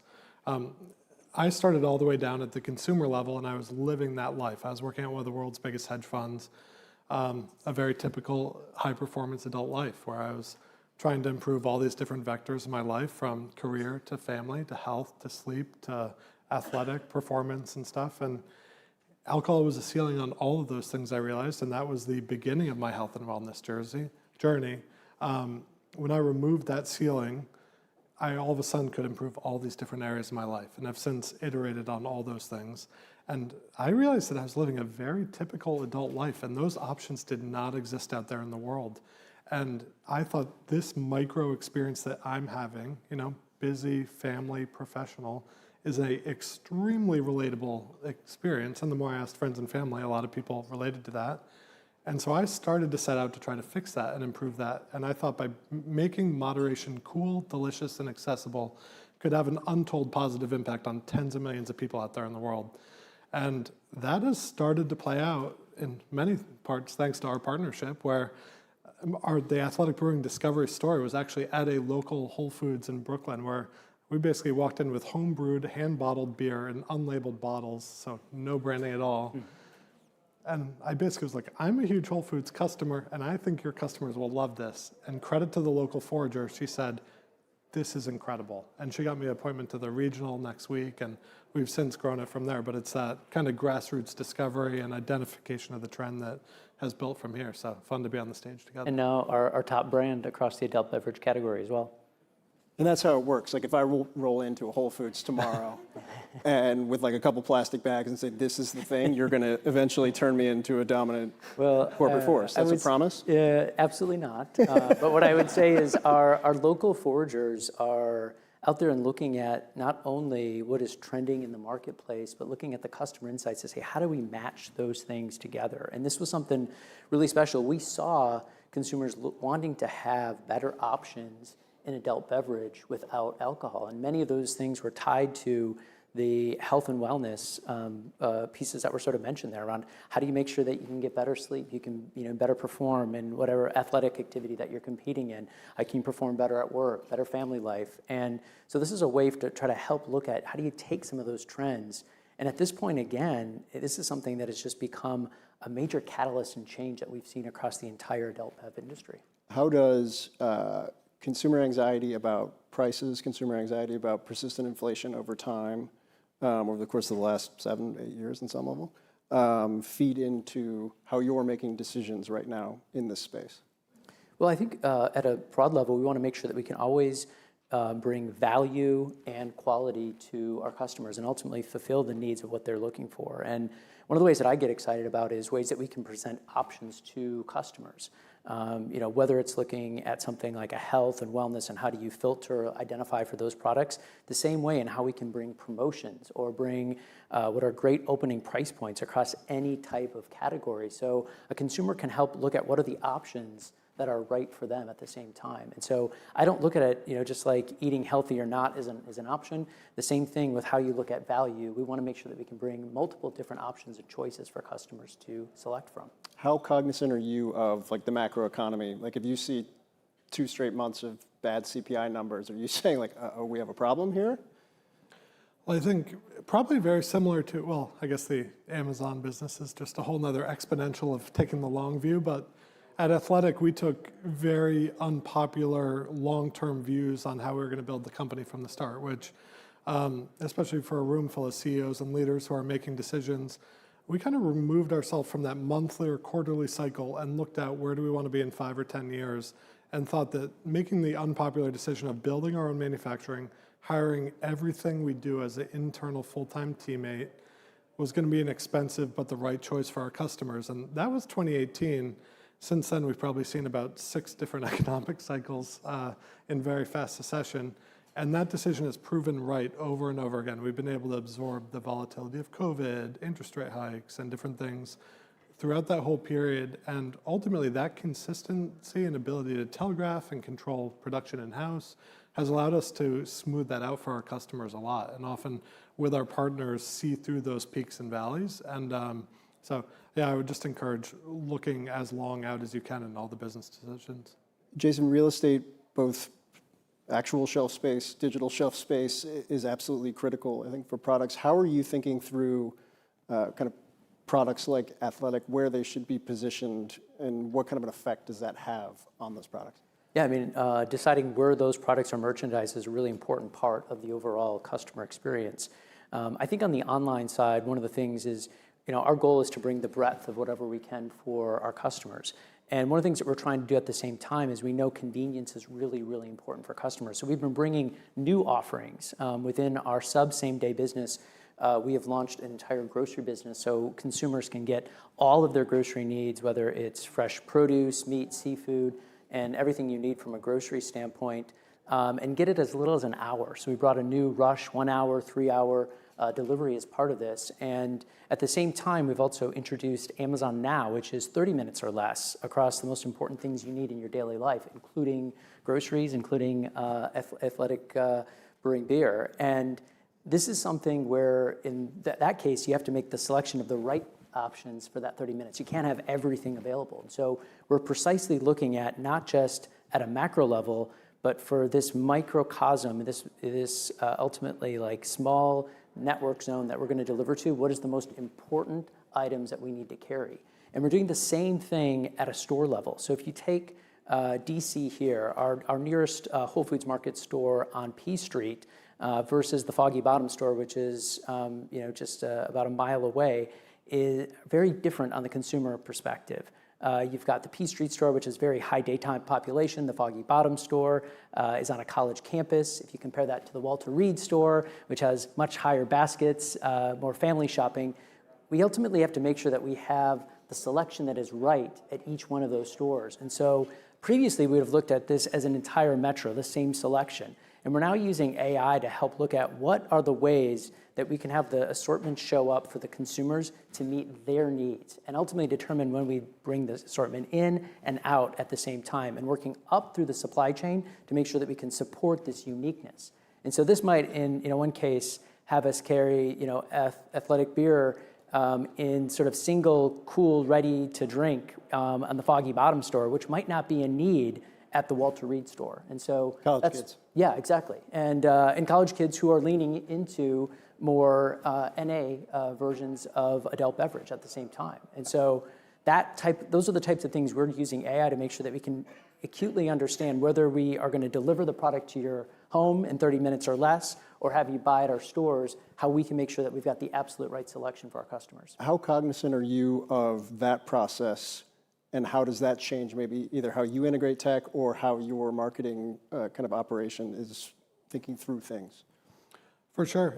I think it bridges both the sales and marketing side, and we try to start with our own data to make it as helpful as we can for our partners. So we came into a very legacy industry, very rigid tiers, a lot of people operating still on paper and paper invoices and stuff throughout the beer industry.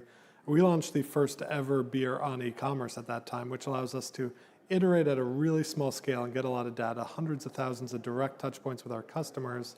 And we probably release 50 new, very micro innovations a year, as small as 100 cases of beer, up to 1,500 barrels of beer out to the audience. And then when something clicks, we can bring it to our partners with a much higher degree of certainty that this has a real audience. We know where they live. We know where they like. So we have so much more data than the rest of the industry when it came in. That allows us to bring a lot of data to the conversation. But then going from the support side too, we can work with our partners, the level of detail we have together of what is on the shelf in what regions. And then we do targeted marketing out there, either digitally, all the way up to TV advertising, all the way down to local activation at the street. We probably hand out 1 million beers a year to drive people to our partner stores in person. We're right down the street at the Cherry Blossoms 10K yesterday, handing out beers as a team. So there's a lot to do on the data on our side to support our partners too in the world that way.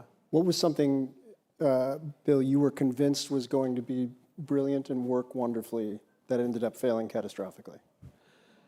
Well, I mean, one of the earliest findings was I thought getting to the shelf was a huge win. And then you realize that nothing had changed on the non-alcoholic beer shelf in 30 years, and no one was looking at it anymore. As excited as the local buyer might have been that there was something new on the shelf. So I probably did 75 events that first summer, handing out 500 to 1,000 beers a weekend and telling people, go buy it at Whole Foods. And so that was, I mean, in a series of thousands of surprises, that was one of them. Jason, same to you?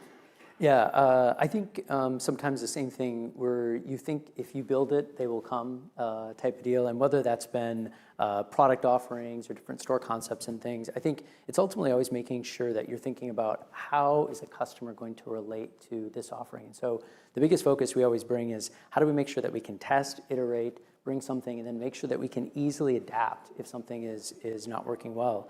And one of those examples I would give is we had a program that was called Health Starts Here, and our customers told us they want healthier options. They wanted no oil, they wanted no salt, no sugar, and so we brought a bunch of these offerings together in our prepared foods. And we found is a lot of people didn't buy it. We kind of joked for a while: no oil, no salt, no sugar, no sales.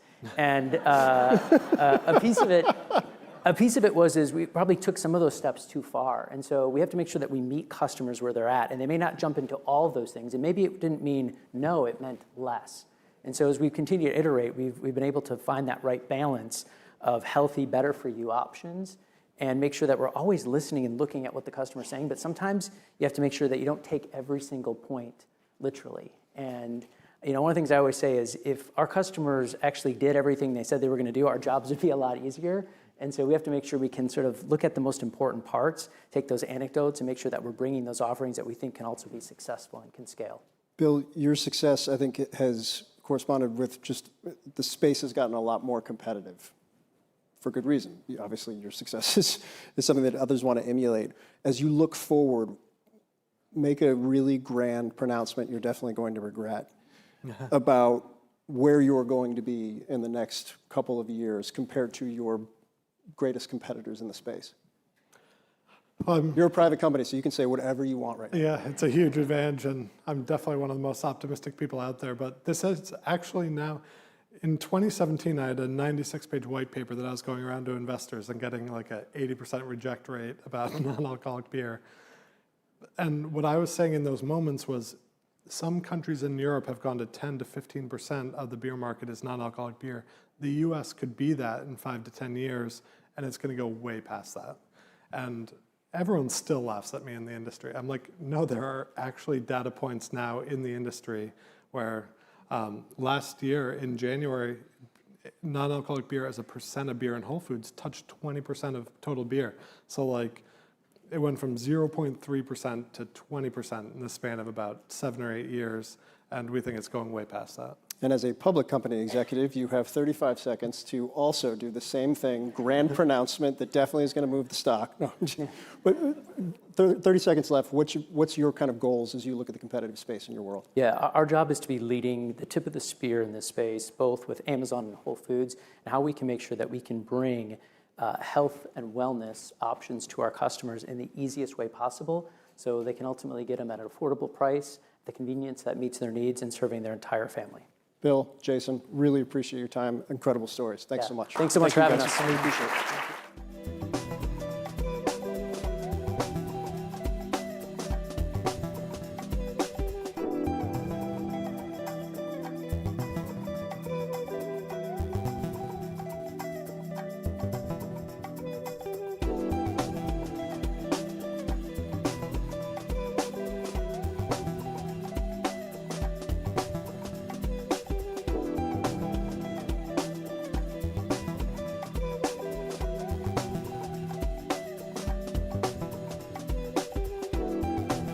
Please welcome Kunal Kapoor of Morningstar, Woodson Martin of OutSystems, and Rohan Goswami of Semafor.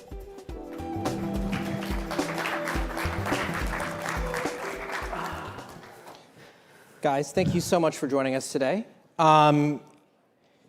Woodson, you're building an AI product, or helping companies build AI products. Kunal, you are valuing the companies that build them, and it seems between the two of us, certainly not me, we are well positioned to answer the question of whether we're in a bubble right now when it comes to AI, whether things have gotten a little too peaky, a little too frothy. Kunal, I want to start with you over there.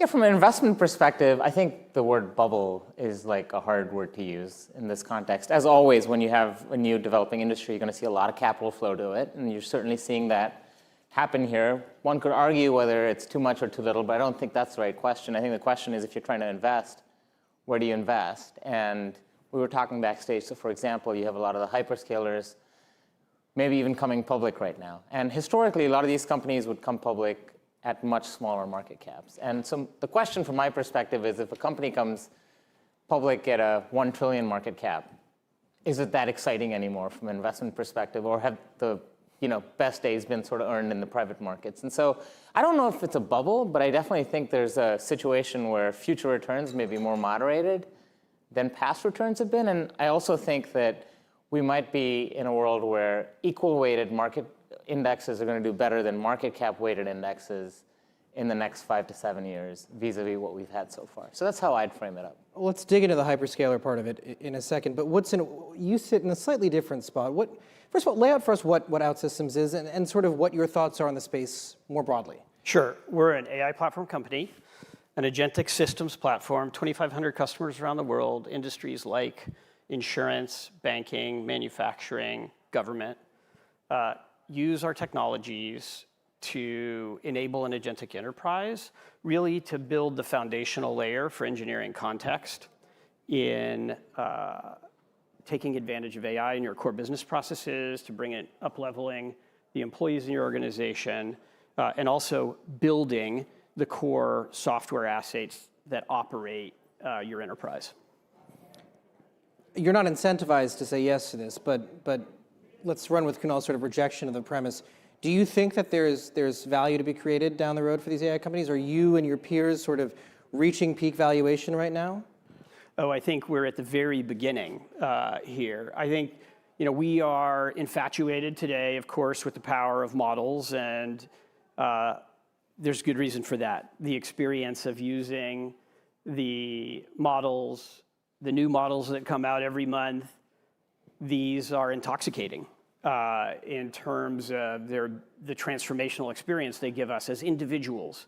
I'm sure most of the CEOs in the room have experimented personally with things like Claude Code in the last few weeks, transformational impact.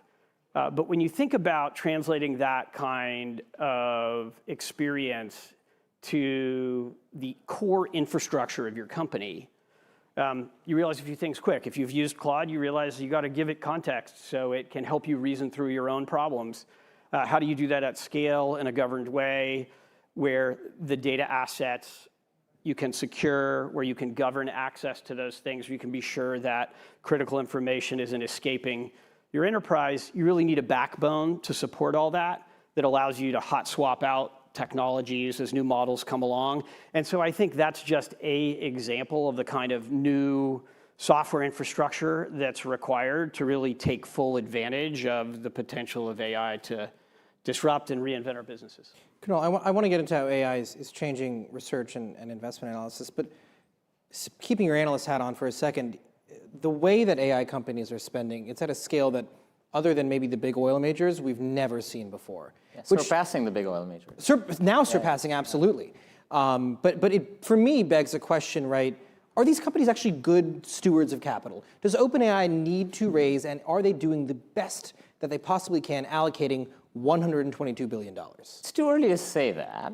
I think the more interesting question potentially is, are all the companies across the economy doing that as well, right? And I think what you're going to see, you've heard different speakers talk about this, is you have to meet a certain level of spend. I think there's no doubt there's massive gains to be had. So you're going to see a lot of spending in the broader economy. And the question is, at the roll-up level, is it going to work or not? My guess is you're going to have one or two significant winners, and some will have proven to not have been good capital allocators. But the reality is, some of the hyperscalers who are in the public markets even are throwing off so much cash today that it's probably not making a dent on their balance sheets to be kind of leaning in the way that they are. And so I would say for now, the answer is yes. For now. Where you sit, Woodson, you spent a long time at Salesforce, and there has been this well-documented, right, SaaSpocalypse, which you can argue is overblown or is overhyped, is an overcorrection, but it's happening and it's continuing. And there is clearly an emergent category of haves and have-nots, those who have proprietary data, who have proprietary processes that seem well-positioned to win here. What's your perspective as someone who spent 20 years at Salesforce? A long time at Salesforce. 18. 18 years at Salesforce. What do you think of firms, legacy firms like Salesforce, SAP, competing in this modern arena? Do they have a chance? Yes, I think they have a chance. I think again, we're at super early innings of this game.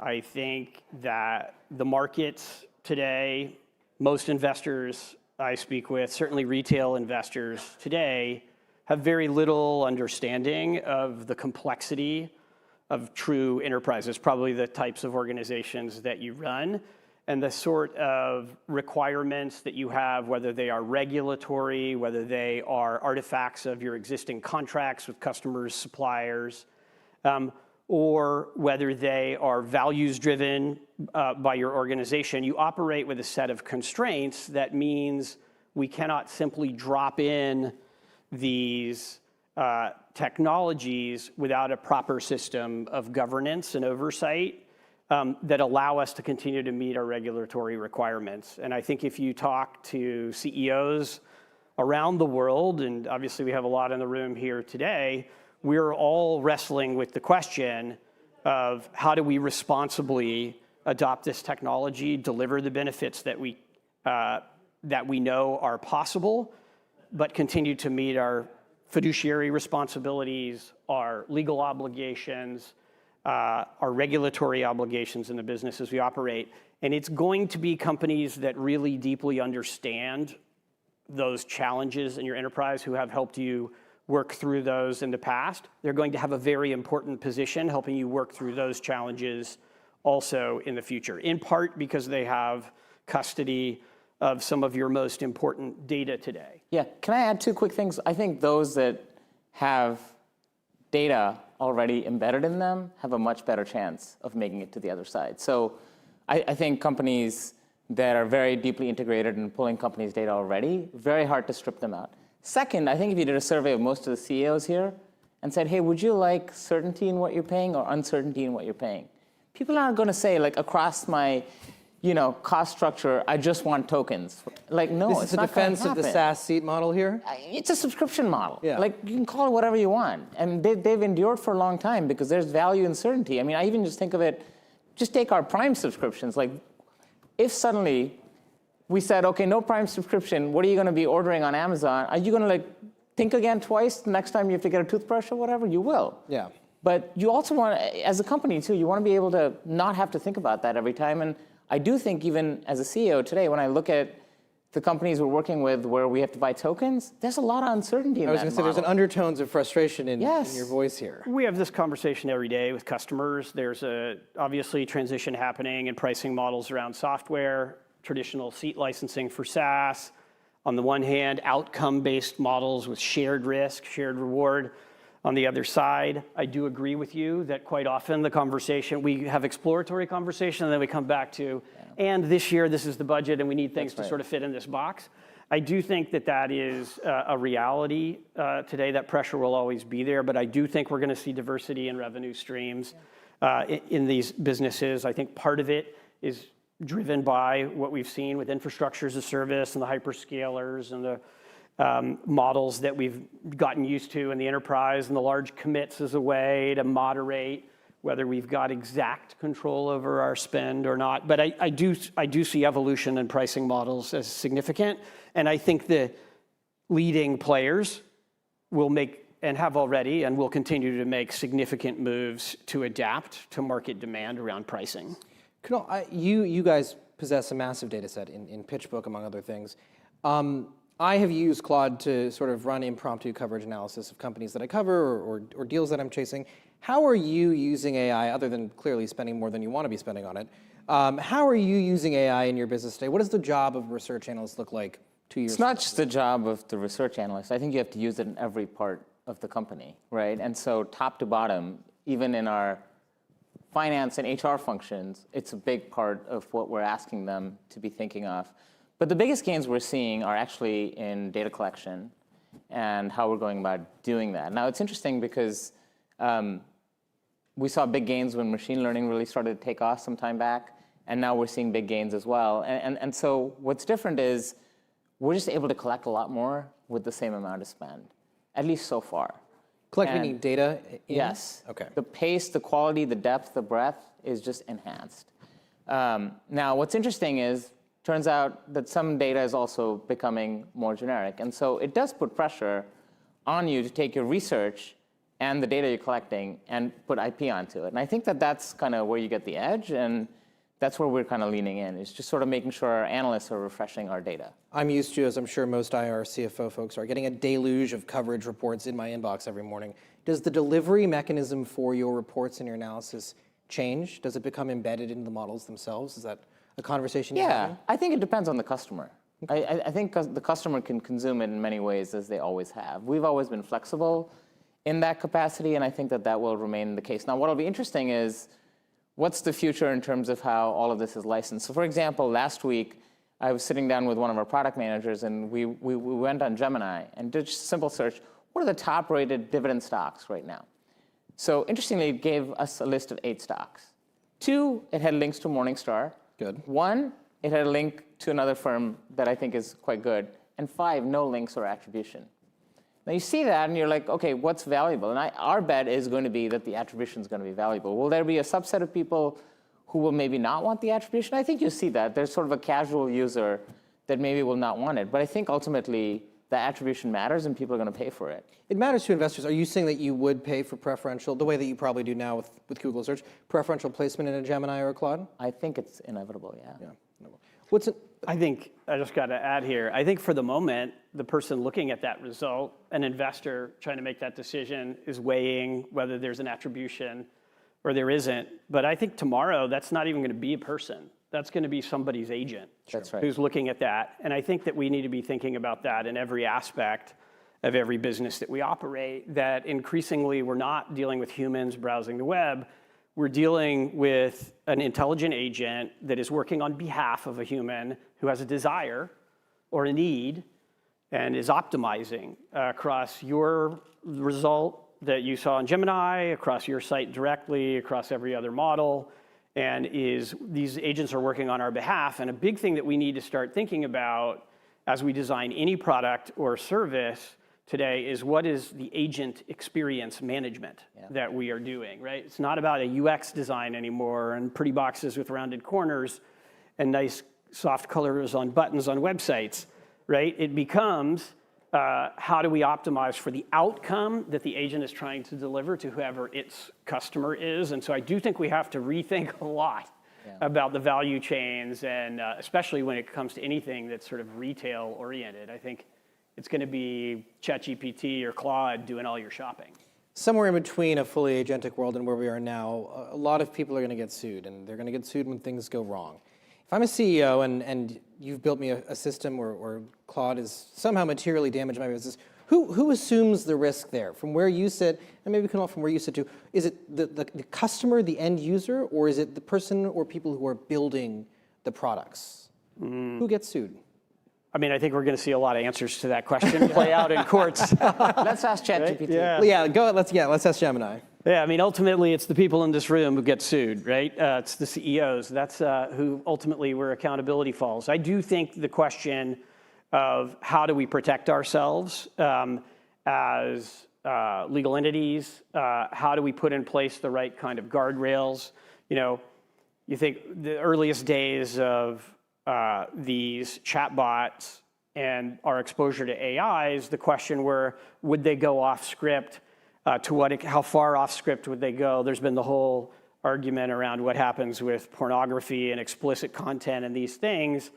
I think we all have to be super conscious that we will need infrastructure in our organizations to implement a consistent set of hardened guardrails across all AI execution, whether that is for our internal operations, whether that is for our interactions with our customers or our supply chain.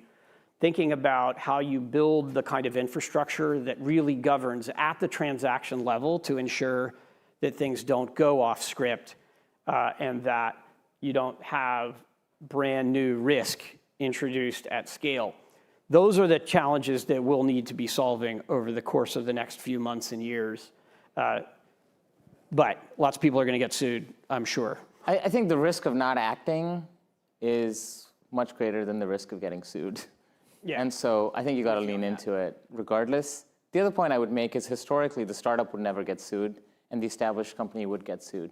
Well, it turns out that these days the startups are worth $1 trillion and have hundreds of billions. And so I think that that also changes things a little bit. There are many media companies suing many AI companies. Exactly. Over IP.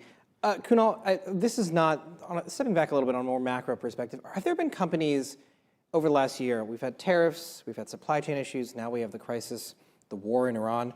Are there companies or sectors that have stood out to you unusually as being well positioned or navigating these situations, these waters, particularly well? I mean, I would make a comment here just that I think, broadly speaking, companies have been pretty adept at negotiating a pretty diverse set of challenges over the last 18 months. And I don't know that you can point at a particular sector and say this sector has done better than one or the other. But clearly, if you go to the infrastructure sessions, you're seeing a lot of those companies have had to adapt the fastest because they rely on hard goods and commodities. And that's been, I think, a very different and difficult work. I think the one area that people are having the most challenge adapting to is inflation, where it has been probably more persistent than people expected. And you see that particularly in the consumer area. And if you look at the performance of companies in the market, consumer stocks have generally lagged. And that's partly because inflation has been a real issue for them and hard to navigate. I'll throw out one comment on that, which is I think the customers that we're in the companies that we're seeing who are doing a little better right now than others in weathering this storm are ones who've been investing in resiliency for a while. And there's a lot happening in the conversation around sovereignty, digital sovereignty for enterprises today. And it's clear that those who have carefully thought that through have not put all their eggs in one basket and have operational resilience are benefiting. And it's not a purely an IT thing, of course. That's across the board. And that's, I would say, the broad category. Well, Kunal Woodson, we'll have to leave it here. Thanks so much for your time this day. Yeah, thank you for having us.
Please welcome Cristiano Amon of Qualcomm Incorporated and Reed Albergotti of Semafor.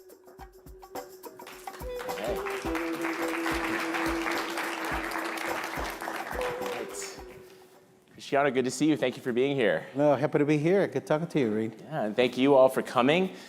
Great to see a packed house. I'm sure a lot of people here have your products, maybe all of them, in their pockets right now. So I want to start off with a mobile question. As I was preparing for this conference, I wasn't downloading apps from the App Store to help me prepare. I was making apps and then making them available on my mobile phone. And it had nothing to do with the App Store. So I'm wondering if you could tell us like your vision in this AI future where people are, talking with agents, things like OpenClaw on their phone, and not going through these really like iOS and Android.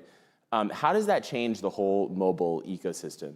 Yeah, it's a great topic of conversation. I think obviously we're very opinionated on this because I think what we have seen is every time you have a big change in wireless, you see a big shift in the players, you see a lot of shifts in what the control points are, and I think it's not going to be different when you think about the transition of phones to AI, even to 6G. But I'd like to elaborate on that a little bit because it's a very interesting, I think, point of conversation. There are absolutely two things happening in the mobile ecosystem. And those two things will lead to big changes. And I'm going to break that down for you. One, which is important, is AI now has the ability to take a very important role in the man-machine interface. Because now we can communicate the computers the way we communicate with each other. It will read what we read, it will see what we see, will hear what we hear, and you can interact with agents, and therefore you have a completely different way to interact with your devices. The second thing that is happening is the explosion, and I think very comfortable saying 2026 is going to be the year of agents, exactly like that. You go do apps are going to be agents that you tell the agent what you want, and will create apps or do things for you. We're starting to see that. So how this is going to, change the mobile ecosystem? And let me start breaking that down. One thing is we are used now to, and it's part of what we do every day. We have the smartphone as the center of our digital life. So the smartphone is at the very center. Everything else is around that smartphone, is around the OS and the App Store and the experiences, and you have all the apps in there, and you go from one app to another app, to download the app you want, exactly as you said, and that's the center of your digital life. So much so that even things like wearables, they're being designed to extend the functionality of the smartphone. Think about a watch will get sensor data from you to the phone, will get notification back to you, and allow you to see time, right? However, the center of the digital experience is changing to the agent. And that happens now when it changes to the agent, it's no longer the smartphone at the center, the agent's at the center. So the agents that you choose to use are going to be the ones that are going to be very relevant, and that experience is going to happen across different devices. The phone is no longer at the very center, is around the agent like those other class of devices. Can I ask you a quick, just because I'm looking at the clock. Yes. What does that mean for Apple? Well, it means that it's a big change. I think, if you look about, if you buy a phone from Apple and you have the iOS and you have the App Store, that's going to be a relevant question is which agent are you going to use? Is it going to be Apple agents? It's going to be different agents. And with that, you're going to see changes. So you started to see right now two things happening in mobile. Different class of devices, like smart glasses and pendants and pens and jewelry, those new category of devices that go alongside your smartphone. And you can start on one thing and then another thing. But the other thing you're going to see is the evolution of agents. Like this whole episode of OpenClaw, every phone company now is talking about their claw for the device, the ones they can install, etc. And it's very interesting. last earnings call, before OpenClaw, before this thing became popular, we talk about it, this phone that it just got launched in China from ByteDance. And you basically tell the phone what you want, and the phone goes to your apps and start doing things for you. And that's going to be a different way that you're going to use phone. So I think, very long answer to your question, but ecosystem's going to change, and we'll see what the winners and the losers are. You're also involved in 6G, and that's also about AI, right? What does 6G need to do to sort of enable AI? So I'm going to tie to this conversation we just had. 6G is going to be one of the biggest changes, I think, in the wireless industry, because it's been designed for this new future of AI-capable devices. So 6G, the first thing 6G is going to do, it will be the technology on the radio communication designed for see what I see. So all of us, right, with our future smart glasses are going to be like walking cameras. And for that, I need the technology that's going to generate a very high speed. Think about 5G was a technology that enabled us to watch high definition video streaming to you. Now there's going to be a lot of data that you're going to stream to the cloud. You and I are going to have smart glasses, and everything we see, you're going to get streamed to the cloud. We're all going to be walking cameras. The second part of 5G is actually the most exciting part of 6G. Yeah. The most exciting part, not a lot of people understand it. But because of AI, every RF signal that they transmit between the base station to your phone and vice versa, all of that, you can treat that as physical AI. All of this RF environment, we're going to treat as physical AI. And now, that means robots. No, that means it's like a sensor data. You're not training a model on language. You're training a model on the radio frequencies. And what you do with a physical AI, now you can develop completely new capabilities of this network. For example, it's going to be radar at scale. So one thing, I think it's probably very timely having this conversation right now. One of the things you do with the network, you do drone detection. Everything that is flying, the entire aerial economy, you're going to be able to do air traffic control at scale. You detect everything that moves. You go to every road, you see every bus, every car, every pedestrian, everything's going to be used for autonomous driving. You're going to be able to have sensing that you create a digital twin of the whole country. And that creates a whole new set of services. Not only context for those new mobile devices that are enabled by AI, but also you have now sensing capabilities coming from the telecom infrastructure, which is going to enable a bunch of different things. And my last comment is, this is the new data that is going to be important to train models. When we talk about winning the AI race, we talk about training models with the data that's available today on the internet. But think about the data when you and I walking around and everything we see, it's now data. All of this thing that happen on the world is data. That's going to be the next frontier of training models. So exciting stuff happening in technology, I would say. So you're past the ARM litigation now. You can move forward with these Orion cores. You're now going to do CPUs and accelerators for in AI data centers. So you're going up against among others NVIDIA. Why are companies hyperscalers going to want to buy Qualcomm over NVIDIA? Look, we're just starting with this, and I think we kind of schedule towards the end of June. I think that's where we're going to provide details on what we're doing. But I think we're doing something exciting. I'll give you the answer. I think, first of all, it's a very big market, and I think you're going to have a bunch of need for computers. There's opportunity for a lot of new players. But also, you're moving from what used to be one engine, processing engine, like the GPU that does everything, into very dedicated and specialized computing. We've seen this movie before. Actually, when you think about the smartphone is the most disaggregated computing ever. You have dedicated engines to do different things because you have to save battery life. Your battery has to last all day, no matter how much computing you have. So I think the data center is going to be like that. You kind of as you started to move to inference, and you started to actually put AI to production, you're going to need to have different type of solutions, especially for energy. This is the compute needs, this is the energy availability. That creates an opportunity for Qualcomm. I think we're coming from the phone side, all of our chips are designed assuming there's going to be a battery, which means we have to be very efficient in power. So it creates opportunity, I think, for a new type of architecture, and we're excited. It's a very big, addressable market. I think there's opportunity for everyone. Okay, so you're coming for NVIDIA on the energy side. Oh, we're coming for inference, and we have kind of a different architecture, I think, for the post-GPU architecture for inference, and we think there's an opportunity there. So I want to talk about, you've the memory shortage. You've actually said that the smartphone industry is going to be limited by memory availability. I'm just thinking about the supply chain in general. Do you sort of accept that this is just a reality of the current market, that there's so much demand, or do you think there's something that fundamentally has to change when it comes to the supply chain? That's a loaded question, and I think supply chain in general, I think you'll have manufacturing of chips, but you also have memory. Let's just focus on memory, which is the issue of right now.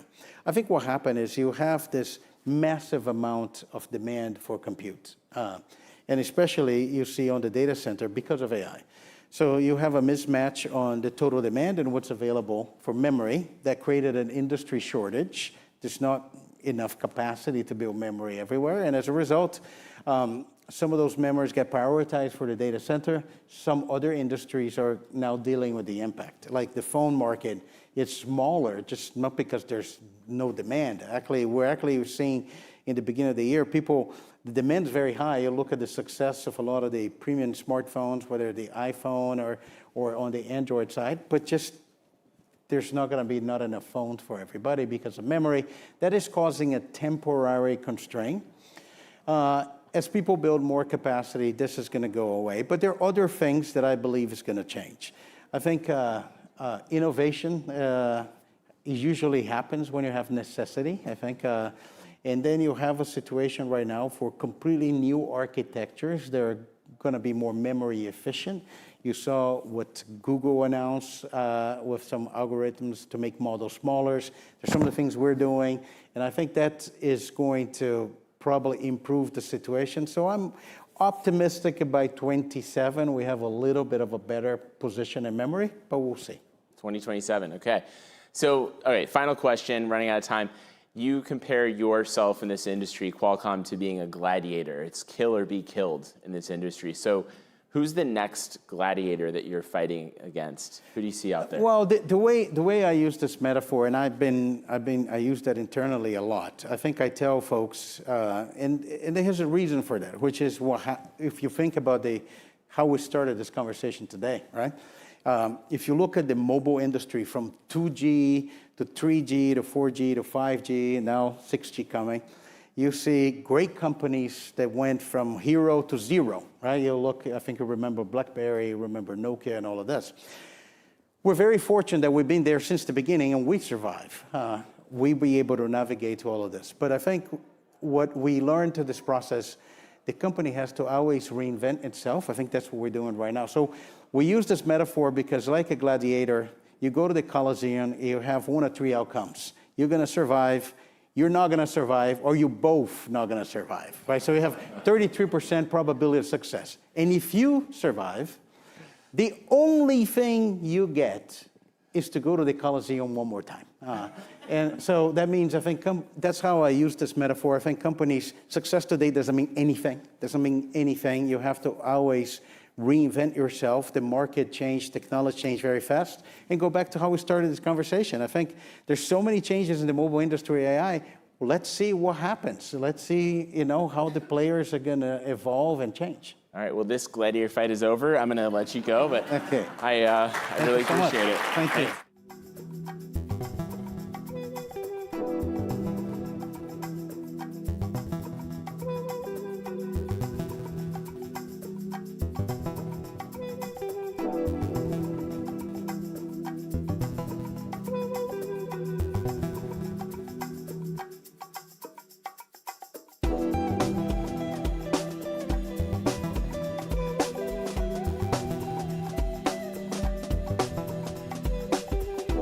Please welcome Todd Bowley of Eldridge Industries and Liz Hoffman of Semafor.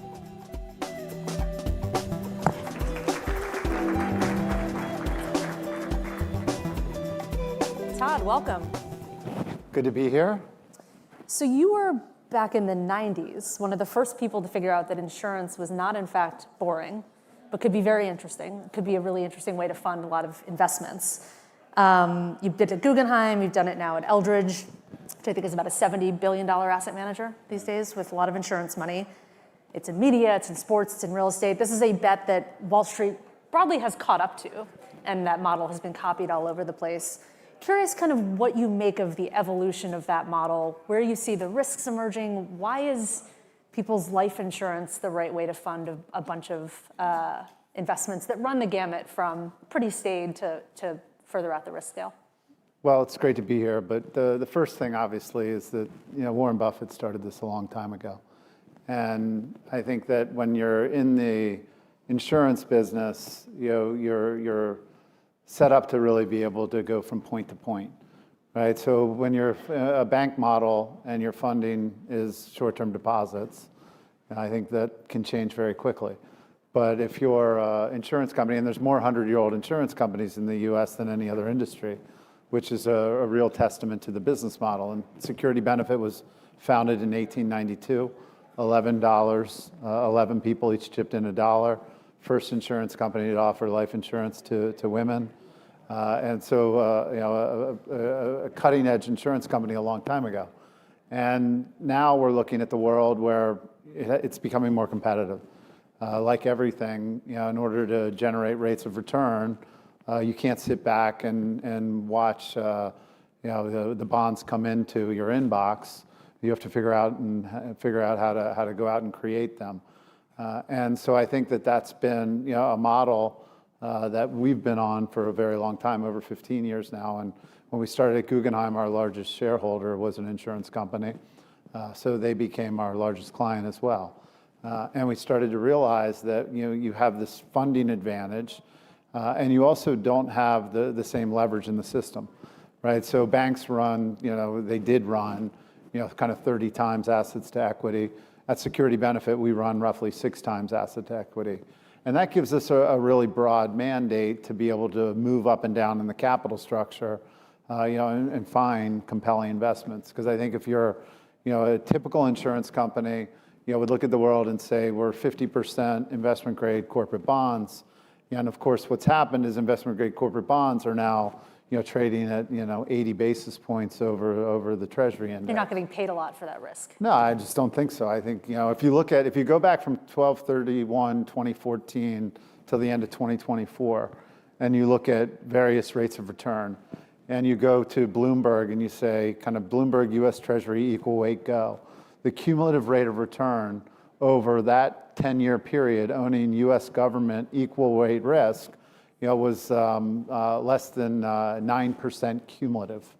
So when you think about running a business and you're trying to cover your cost, cover your insurance policies, and if you're buying Treasury bonds, which are risk-free, supposedly, but loaded with interest rate risk, right? Then you end up not being able to cover all your obligations.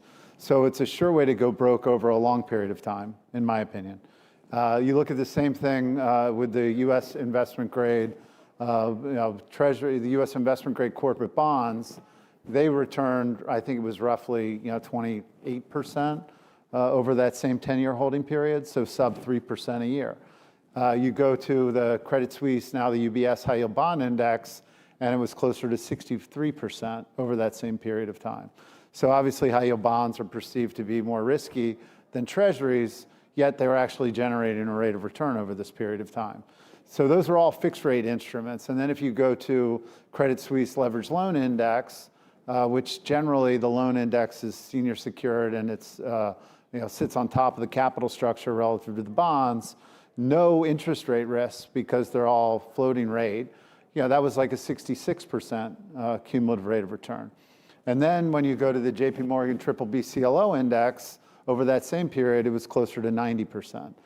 So you have packaged CLOs that are kind of risky, so to speak, but they've got equity in the structure, so it's less risky than buying the loans outright, but you might have more liquidity risk, but the reality is you have much more return. And by having an insurance company that can fund for point to point, because I think MassMutual still has investors that started with them in 1925 or 26, so really long duration profiles. Because you have such long duration profiles, it allows you to think longer term. But the flip side is we don't like it when banks fail, but it happens occasionally and there's a process for that. Insurance companies really can't fail. And I'm curious whether you think that this generation of mostly people who come at it from the asset management deal-making side have decided to get into the business of originating guarantees, whether they have their eye on the ball on risk. You say you bought Security Benefit in 2010, I think because it had gone bankrupt, because it had bought a bunch of bad assets. It didn't go bankrupt. Insurance companies go into rehab, right? They don't go bankrupt. So they're it's a whole different regime. But that's why you own it, that it had gotten in trouble on the investment side, right? Well, I mean, I think, again, they did two things, right? They did two things. They were based in Topeka, Kansas. They decided that they wanted to buy an asset management business called Ridex. And they were playing from Topeka, Kansas without really good advice, and they were $200 million over the cover bid. So they overpaid for Ridex. And then, of course, what happened is the world started to change, as the 2009, 2010 started to evolve. And they decided that they were going to pay for all of Ridex by pulling capital out of the insurance company. And so there was $1 billion of capital, roughly. Ridex cost $800 million. They convinced the regulators to let them pull $800 million out to buy Ridex. And then, of course, it was an asset management business that was levered to the stock market. Stock market started kind of going down. So, of course, then the value of the asset management business started going down. And they also had gone out and bought $300 million of AAA bonds that were backed by home equity loans. And to think about that for a second, right? The reason I love CLOs is because all of the senior secured loans sit at the top of the capital structure. So if an LBO occurs and you pay 10 times for it and you finance it with 5 times, you're 50 cents LTV. As long as that company is worth 50 cents, you get your money back as a lender. It might not be a great ride, but it's generally, as long as the documents are reasonable, you'll be in a position to get most of your money back, if not all of it. And you end up in a situation where home equity loans, you're 90 cents deep, 95 cents deep, maybe even 100 cents deep behind a mortgage. So of course, what happened in that period of time, home prices went down, those home equity loans got squeezed, and they ended up manufacturing AAA debt that was backed by home equity loans that were fully subordinated to all these mortgages. That ended up not playing out great. But do you not think that there's some similar financial instrument that is floating around inside some of these insurance companies that looks like that on the surface and has the same problems underneath? I don't think that people who understand credit risk would be thinking about how do I create AAA bonds that then are backed by fully subordinated home equity loans. So I don't think that that's the case. I don't think if you look at the kind of the credit profile of the owner-operators of whether it's KKR or Apollo or Brookfield, I don't think they would think that that is a good risk to take. Even though you're getting paid a full 14 basis points more than a traditional AAA, 14 basis points is really a rounding error. So to chase that amount of juice, because that's what they were quote unquote cheap AAAs is what they were at that moment in time. And if you do your credit work, right, then you would come to the conclusion, if you've been around a little bit, that that's not a good credit profile to be owning. So I think that, I'm sure there will be future mistakes that get made, but I think that mistake won't be made again. What is the bull case and the bear case for private credit right now? To me, there's no such thing as private credit, really. There's companies, and the companies make loans, or the companies borrow money by people who make them loans, and it really comes down to the company itself, right? Because if you think about capital structure, right, these are really derivatives of the value of the enterprise. So as long as the enterprise is worth more than the debt, right, then whether it's private credit, public credit, investment grade credit, it's going to be fine. Right, so this whole idea of what is private credit is a name that I'm sure that they wish they didn't brand it because it sounds. Do you have suggestions? Well, They it could use sounds a sexy rebrand. when it's going great, and you can charge more for it because it's private. And then when it's not going great, it becomes spooky and it's private. So the same thing ends up being two sides of a single coin. But the reality is that in the end of the day, right, a lot of the stuff that we're seeing right now, right, if you think about the risk profile of a BDC, right, what does a BDC look like? These are sometimes publicly traded, sometimes not, but these are credit funds that are marketed to and regular generally, the max they can be is 2 times debt, 1 part equity, right? So that's the max they can, and they never run at the max. So let's just say they run 50-50, right? And let's say you're looking at a $5 billion private credit BDC, right? Now you've got 50 cents of leverage funding it, so you got $2.5 billion of debt and $2.5 billion of equity. That equity comes from the retail investors that are writing checks that are really looking for 10% rates of return on and income. They're looking for income, right? So let's just say that portfolio ends up having, right, what's extreme. If you go back and look at all the corporate credit history, like a 10% loss would be an extreme outcome for a year, right? So, because that means you probably had a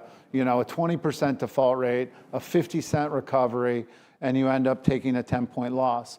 Well, if you're running 50 cents debt, 50 cents equity, that means you basically lost 2 years of income, right? So it's not like the world's ending type of thing where banks that used to be 25, 30 times levered, right, and now they have a decent sized loss on a relative basis. That's not how these things are financed today. You do a lot of private credit, but you don't have these retail vehicles, right? I don't. Had you thought about it at any point in the last couple of years? Because it looks smart now not to be in that space, but it was tough to sit out for a while. Well, I think you have to think about it. Like we're in the laboratory right now, thinking a lot about this, right, with our Eldridge Income Fund, where really what you want to be able to do, and of course it doesn't, you have to work within the framework of the SEC and everything. But really, if people knew that they had a price that they could get out, they probably wouldn't want to get out, right? So what happens is everyone gets hysterical and they all want to get out, right? And then they'll push on everything they can do to get out. So then you have this pressure to exit when the actual pressure is probably more extreme than the underlying results. And if you saw, David Solomon came out today at Goldman Sachs and he was basically saying, we don't see any real issues. Jamie Dimon in his latest report actually started to change, his perspective a little bit. Obviously, he had Trichlor, First Brands went down.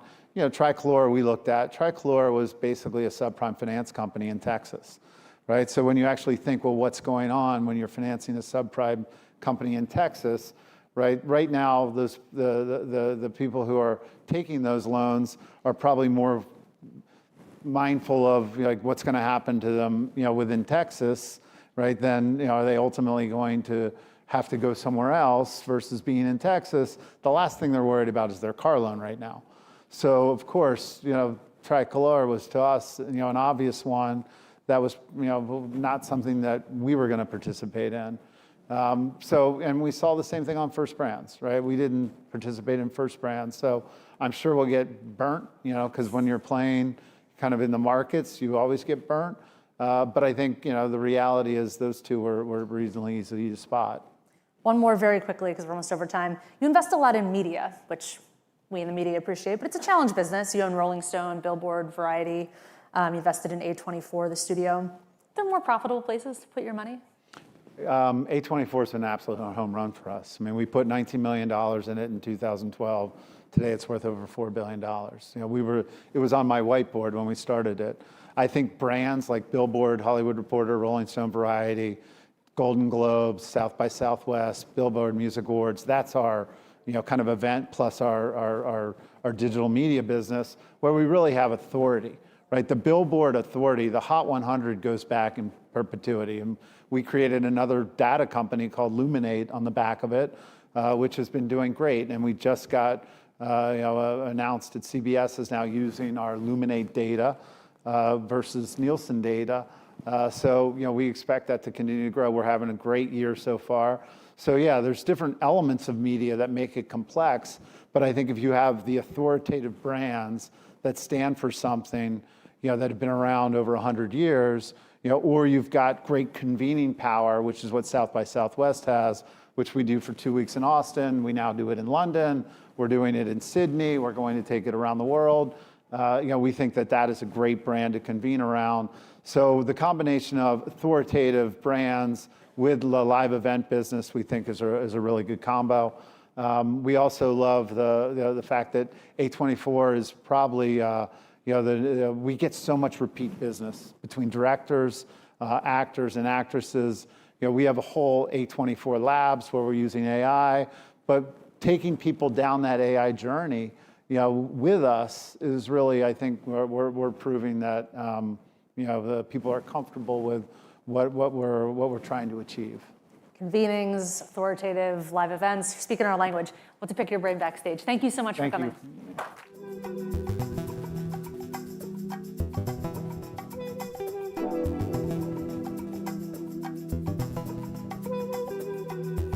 Please welcome US Secretary of Energy Chris Wright and Semafor's Shelby Talcott.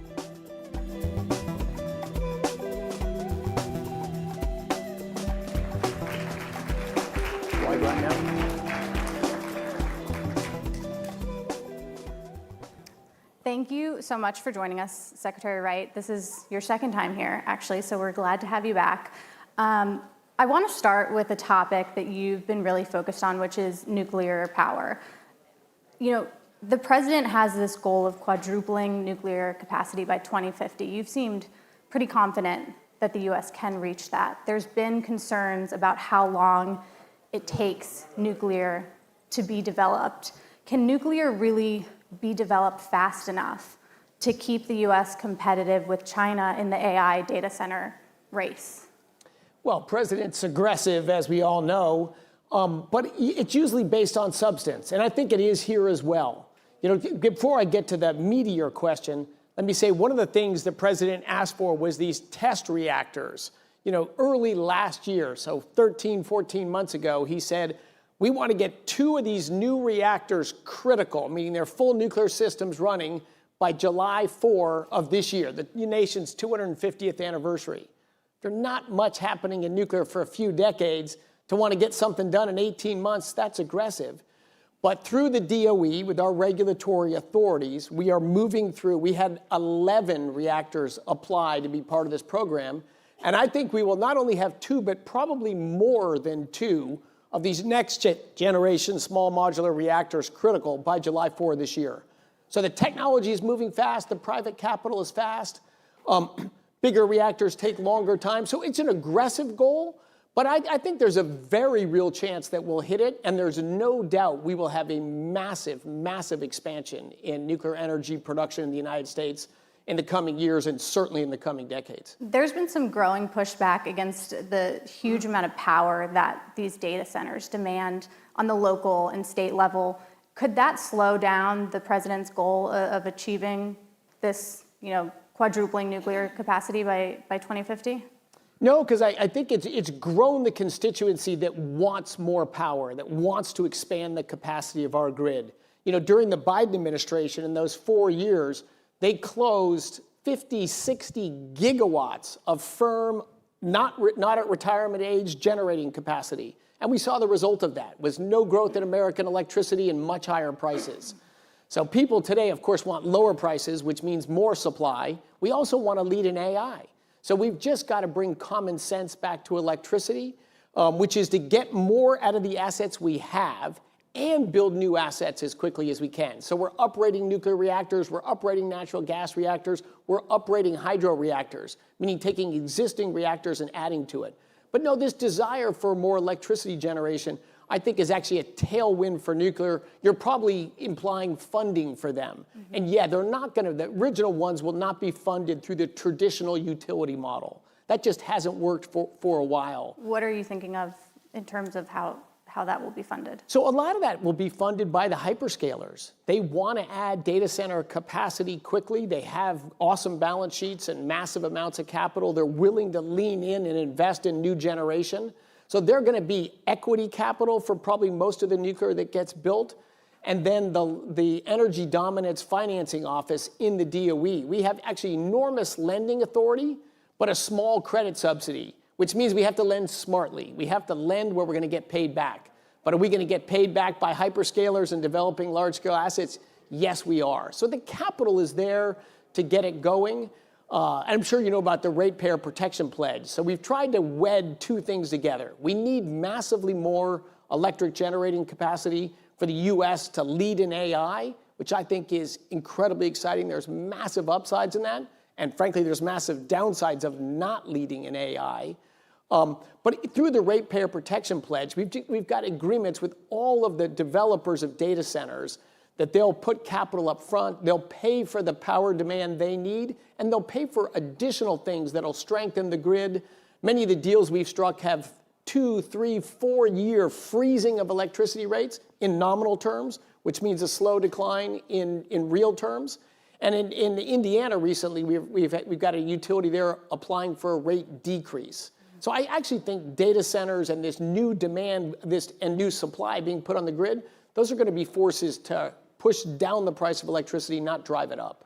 Speaking of lowering prices, I want to talk a little bit about gas prices. And I know you've talked a lot about this recently.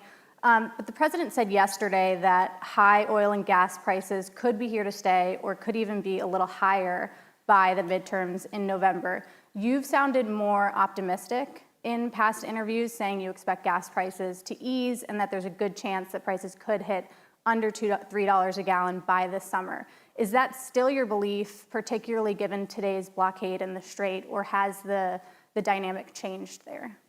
Well, by the summer is aggressive time frame now. You know, going into this is a 47-year-long conflict with Iran that's repeatedly not only been a threat to American soldiers and peace in the Middle East, but also a threat to energy supplies. You know, the Arabian Gulf and the Straits of Hormuz have been important my whole lifetime. And so the president knew going into this that if you disrupt the flow of energy through that, in the short term, you're going to push up energy prices. In fact, I'm very proud of a president who in his first term and his second term has done everything he can to grow supply and therefore push down the price of energy, that he was willing to say, I'm not going to kick that can down the road as other administrations have. I'm not going to let Iran become nuclear armed with a massive weapons missile stockpile so that they can never be defanged. We just have to live with this massive energy overhang in the Middle East that got worse. He knew it was short-term disruptive, but he felt committed to end this threat that Iran is about to cross this threshold. So, I'm proud of that, but it does mean higher energy prices in the short term. It absolutely does. So what does short-term mean now? Because you just said that by the summer might be ambitious. So what is your thinking on when Americans can expect lower prices? And I'm talking about lower prices in the extent of where they were before this war started. Yeah, well, in the very long term, definitely this will reset prices down. But we're going to see energy prices, high and maybe even rising until we get the ships, meaningful ship traffic through the Straits of Hormuz. That'll probably hit the peak oil price at that time. That's probably sometime in the next few weeks. So you think it'll go higher before it goes lower? It depends how the conflict goes, but it's a very real possibility. But once the conflict ends and energy starts flowing again, you'll start to see downward pressure, but it will take some time. Depending upon the longer the conflict goes, the longer the rebound is. And you mentioned that the president was well aware of the potential for these prices to go up in the short term. He said that as well. Did you talk to the president and your colleagues about sort of these projections or warnings that in particular the closure of the Strait of Hormuz could have on American gas prices? Oh, you bet. We've talked about the problem of Iran and how best to deal with that problem since the start of this administration. It has been a constant, ongoing dialogue.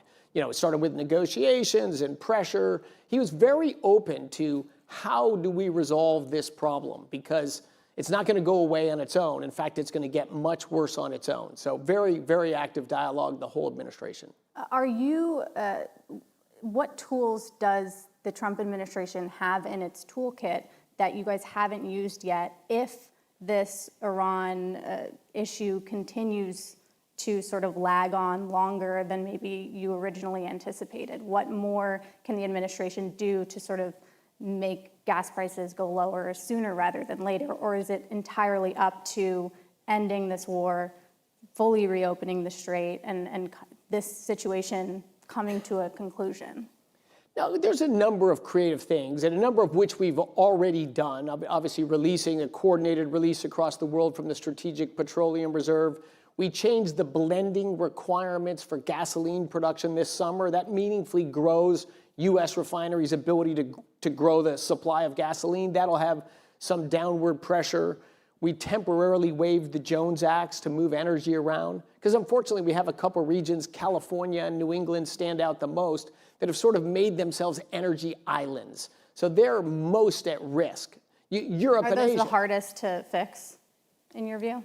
Yeah, they're the hardest to fix. And look, the president in his first term and this whole term, I was just in California. We have pleaded with California to say, you're needlessly imposing very expensive energy on the residents of California. And people tell me, well, it's a blue state. Well, we don't care if it's a red state or a blue state. You know, we're here for all 342 million Americans. So everything we can do to lower energy prices, with or without the Iran conflict and across the country. But in this short-term conflict, the temporary waiver of the Jones Act is very helpful to make sure that, because America produces more oil than we consume, more natural gas than we consume, and more refined products, gasoline, diesel, and jet fuel. So America is just by far the biggest energy player in the world. We want to continue to grow that production, keep energy prices down in our country, and of course help our allies abroad. I also want to talk about Venezuela a little bit, because I've been bugging DOE on this for months, particularly before the Iran war began. I'm curious if you can give us an update on how many barrels of Venezuela oil have been sold since January, and I'm not talking about marketed, fully sold. Fully sold. All right, so when the January 3rd actions took place, Venezuelan oil production was a little less than 1 million barrels a day. Call it, 950,000 barrels a day. Today, it's over 1.2 million barrels a day. So we've had about 25% growth in oil production in Venezuela in just over 3 months. And essentially, all of those barrels come to the marketplace. So if you say 95 days, a little over 1 million barrels, that's 90 to 100 million barrels right there. There was a buildup of storage of about 50 million barrels of excess oil that, was on these blockaded tankers and that was stored on shore that they couldn't get to market. So in round numbers, probably 150 million barrels of Venezuelan oil have been sold. Probably a little more than that, but something like that since January 3rd. And you've talked a lot also about getting U.S. companies to commit to investments in Venezuela. I'm curious how that push has been going. Are there companies that have agreed to do business in Venezuela that weren't doing that beforehand?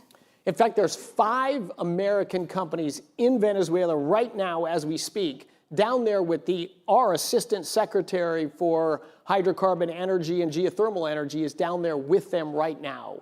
And they're different kinds, from offshore producers to onshore unconventional to onshore conventional producers. But yeah, the interest is quite large. You will see new American investment flowing in this year. And you've also probably seen, in fact, I think there'll be an announcement very soon of the large American company that's been there for a long time is ramping up their production. They're doing land swaps to be more efficient in generating production. You can name that company if you want. Feel free to. I think everyone knows who it is, but I probably should be careful. But they've been there for over 100 years. And they are the largest producer of oil in Venezuela, and they are ramping up their production meaningfully, and they're investing in the country for the long term to grow it quite a bit. What's the biggest issue when you talk to U.S. companies that they have? What's the biggest concern that they have in investing in Venezuela, and how is the administration convincing companies to go in after all of this time? So I should be careful that we're not convincing anyone. I'm not twisting arms or bending people, but oil and gas producers are capitalists, and they're by nature risk takers. We produce oil and gas in over 100 countries around the world of all different risk profiles. So the risk profile of Venezuela, is it the same as the US or Norway? No. But what everyone recognizes is it's meaningfully lower than the risk profile of Venezuela 6 months ago. And the trajectory looks like it's going to be meaningfully lower 6 months from now. So people look at trends in risk. There's declining risk and massive reserves on the ground. So that's a pretty fruitful environment for investment. which massively helps, of course, global oil supplies. That heavy crude, a lot of our refineries were built specifically for that crude. When most of the refineries were built in the United States, Venezuela was the #1 exporter of oil in the world. So there's just a natural match there. Of course, it's in the Western Hemisphere. It's a shorter ship route to get here. It's a country with a history of democracy and a lot of energy professionals from Venezuela. Most of the oil and gas companies in the United States have tons of Venezuelan employees of their companies. So it's a comfortable place, despite 25 years of authoritarian rule, that's got a lot of positives going for it. How long do you anticipate the U.S. being as involved as it currently is in Venezuela, or is the goal long-term to sort of wean away from Venezuela and allow them to eventually do all of this completely independent of the U.S. without oversight? Absolutely, that's the goal, that's the goal. Look, we're dealing with the government that was in power before, the remnants of a not good authoritarian regime. Is it an issue that the person who is leading Venezuela was part of that past regime? I would say it's the whole government. But we've used our leverage over the finances in Venezuela and the control of the flow of Venezuela to drive improved behavior. But you're starting from a very low base. But the degree of corruption, the political prisoners have been released, the press has become freer, the business climate has changed dramatically. So things are going in the right direction. But look, Venezuela's got a long history of democracy. I think when you see a democratic transition to a new regime in Venezuela, then you'll see the U.S. role pull back. U.S. businesses will be involved. The U.S. government will be allied and supportive of that country. But I think we'll be out of the gear we're in right now. What do you think the timeline for that is? Because I know that was a question when all of this began back in January that a lot of people had, which was essentially when will there be sort of a democratic election in Venezuela, and when will the U.S. not have to use so many of its resources to do the oversight that it's currently doing? Yeah, well, on the latter point, we're actually, I wouldn't say using a huge amount of resources. You know, it's a small number of people. We've established a relationship and an agreement, and it's a win. When I was in Venezuela, and when I'll go back, Americans are enormously popular in Venezuela right now. You know, we're the liberators of this country. 75–80% of Venezuelans in a poll are pro-America and pro the transformation that's gone about. So, but most of the activity down there is businesses, private capital, private whatever. So we're not twisting any arms, we're not doing anything. But the short answer is I don't know. I hope it's during this administration, and I suspect it will be. But look, if you look at the main opposition leader down there who recently won the Nobel Prize, Maria Corina Machado, she was asked, like, how quickly could an election be held? And I think her estimate was it would, in the best case, it would take 9 or 10 months from a concerted effort to we're going to build voter rolls, we're going to establish the institutions to hold an election to get there. And right now, our central focus is not to build voter rolls, it's to get people paid, to get the currency stabilized, for people to have meals on their table, to get people out of prison, to have money flowing in. So we want to see Venezuela, a lot of the corruption shrunk. We want to see Venezuela moving in a very positive direction. Positive for Venezuela, positive for the U.S., positive for the Western Hemisphere. And that progress in that, I think, has been tremendous. And then the next step will be moving towards these institutions for democratic elections. So I hope and expect it'll be during the Trump administration. Well, that's all the time we have. We're going to have you back next year to see what the update is on Venezuela. So thank you so much for taking the time. Thanks so much. Thank you.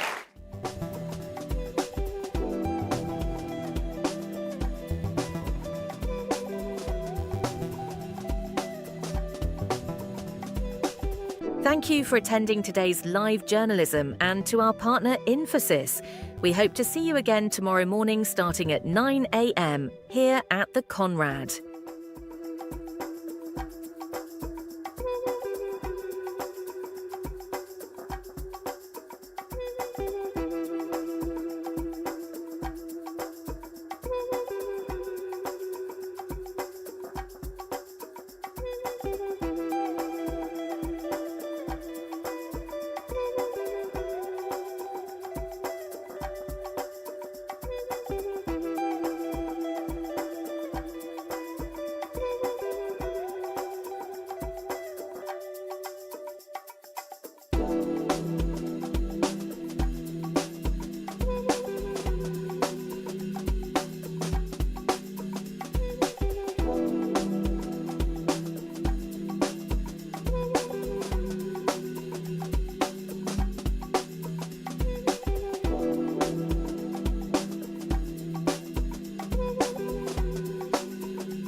Semafor.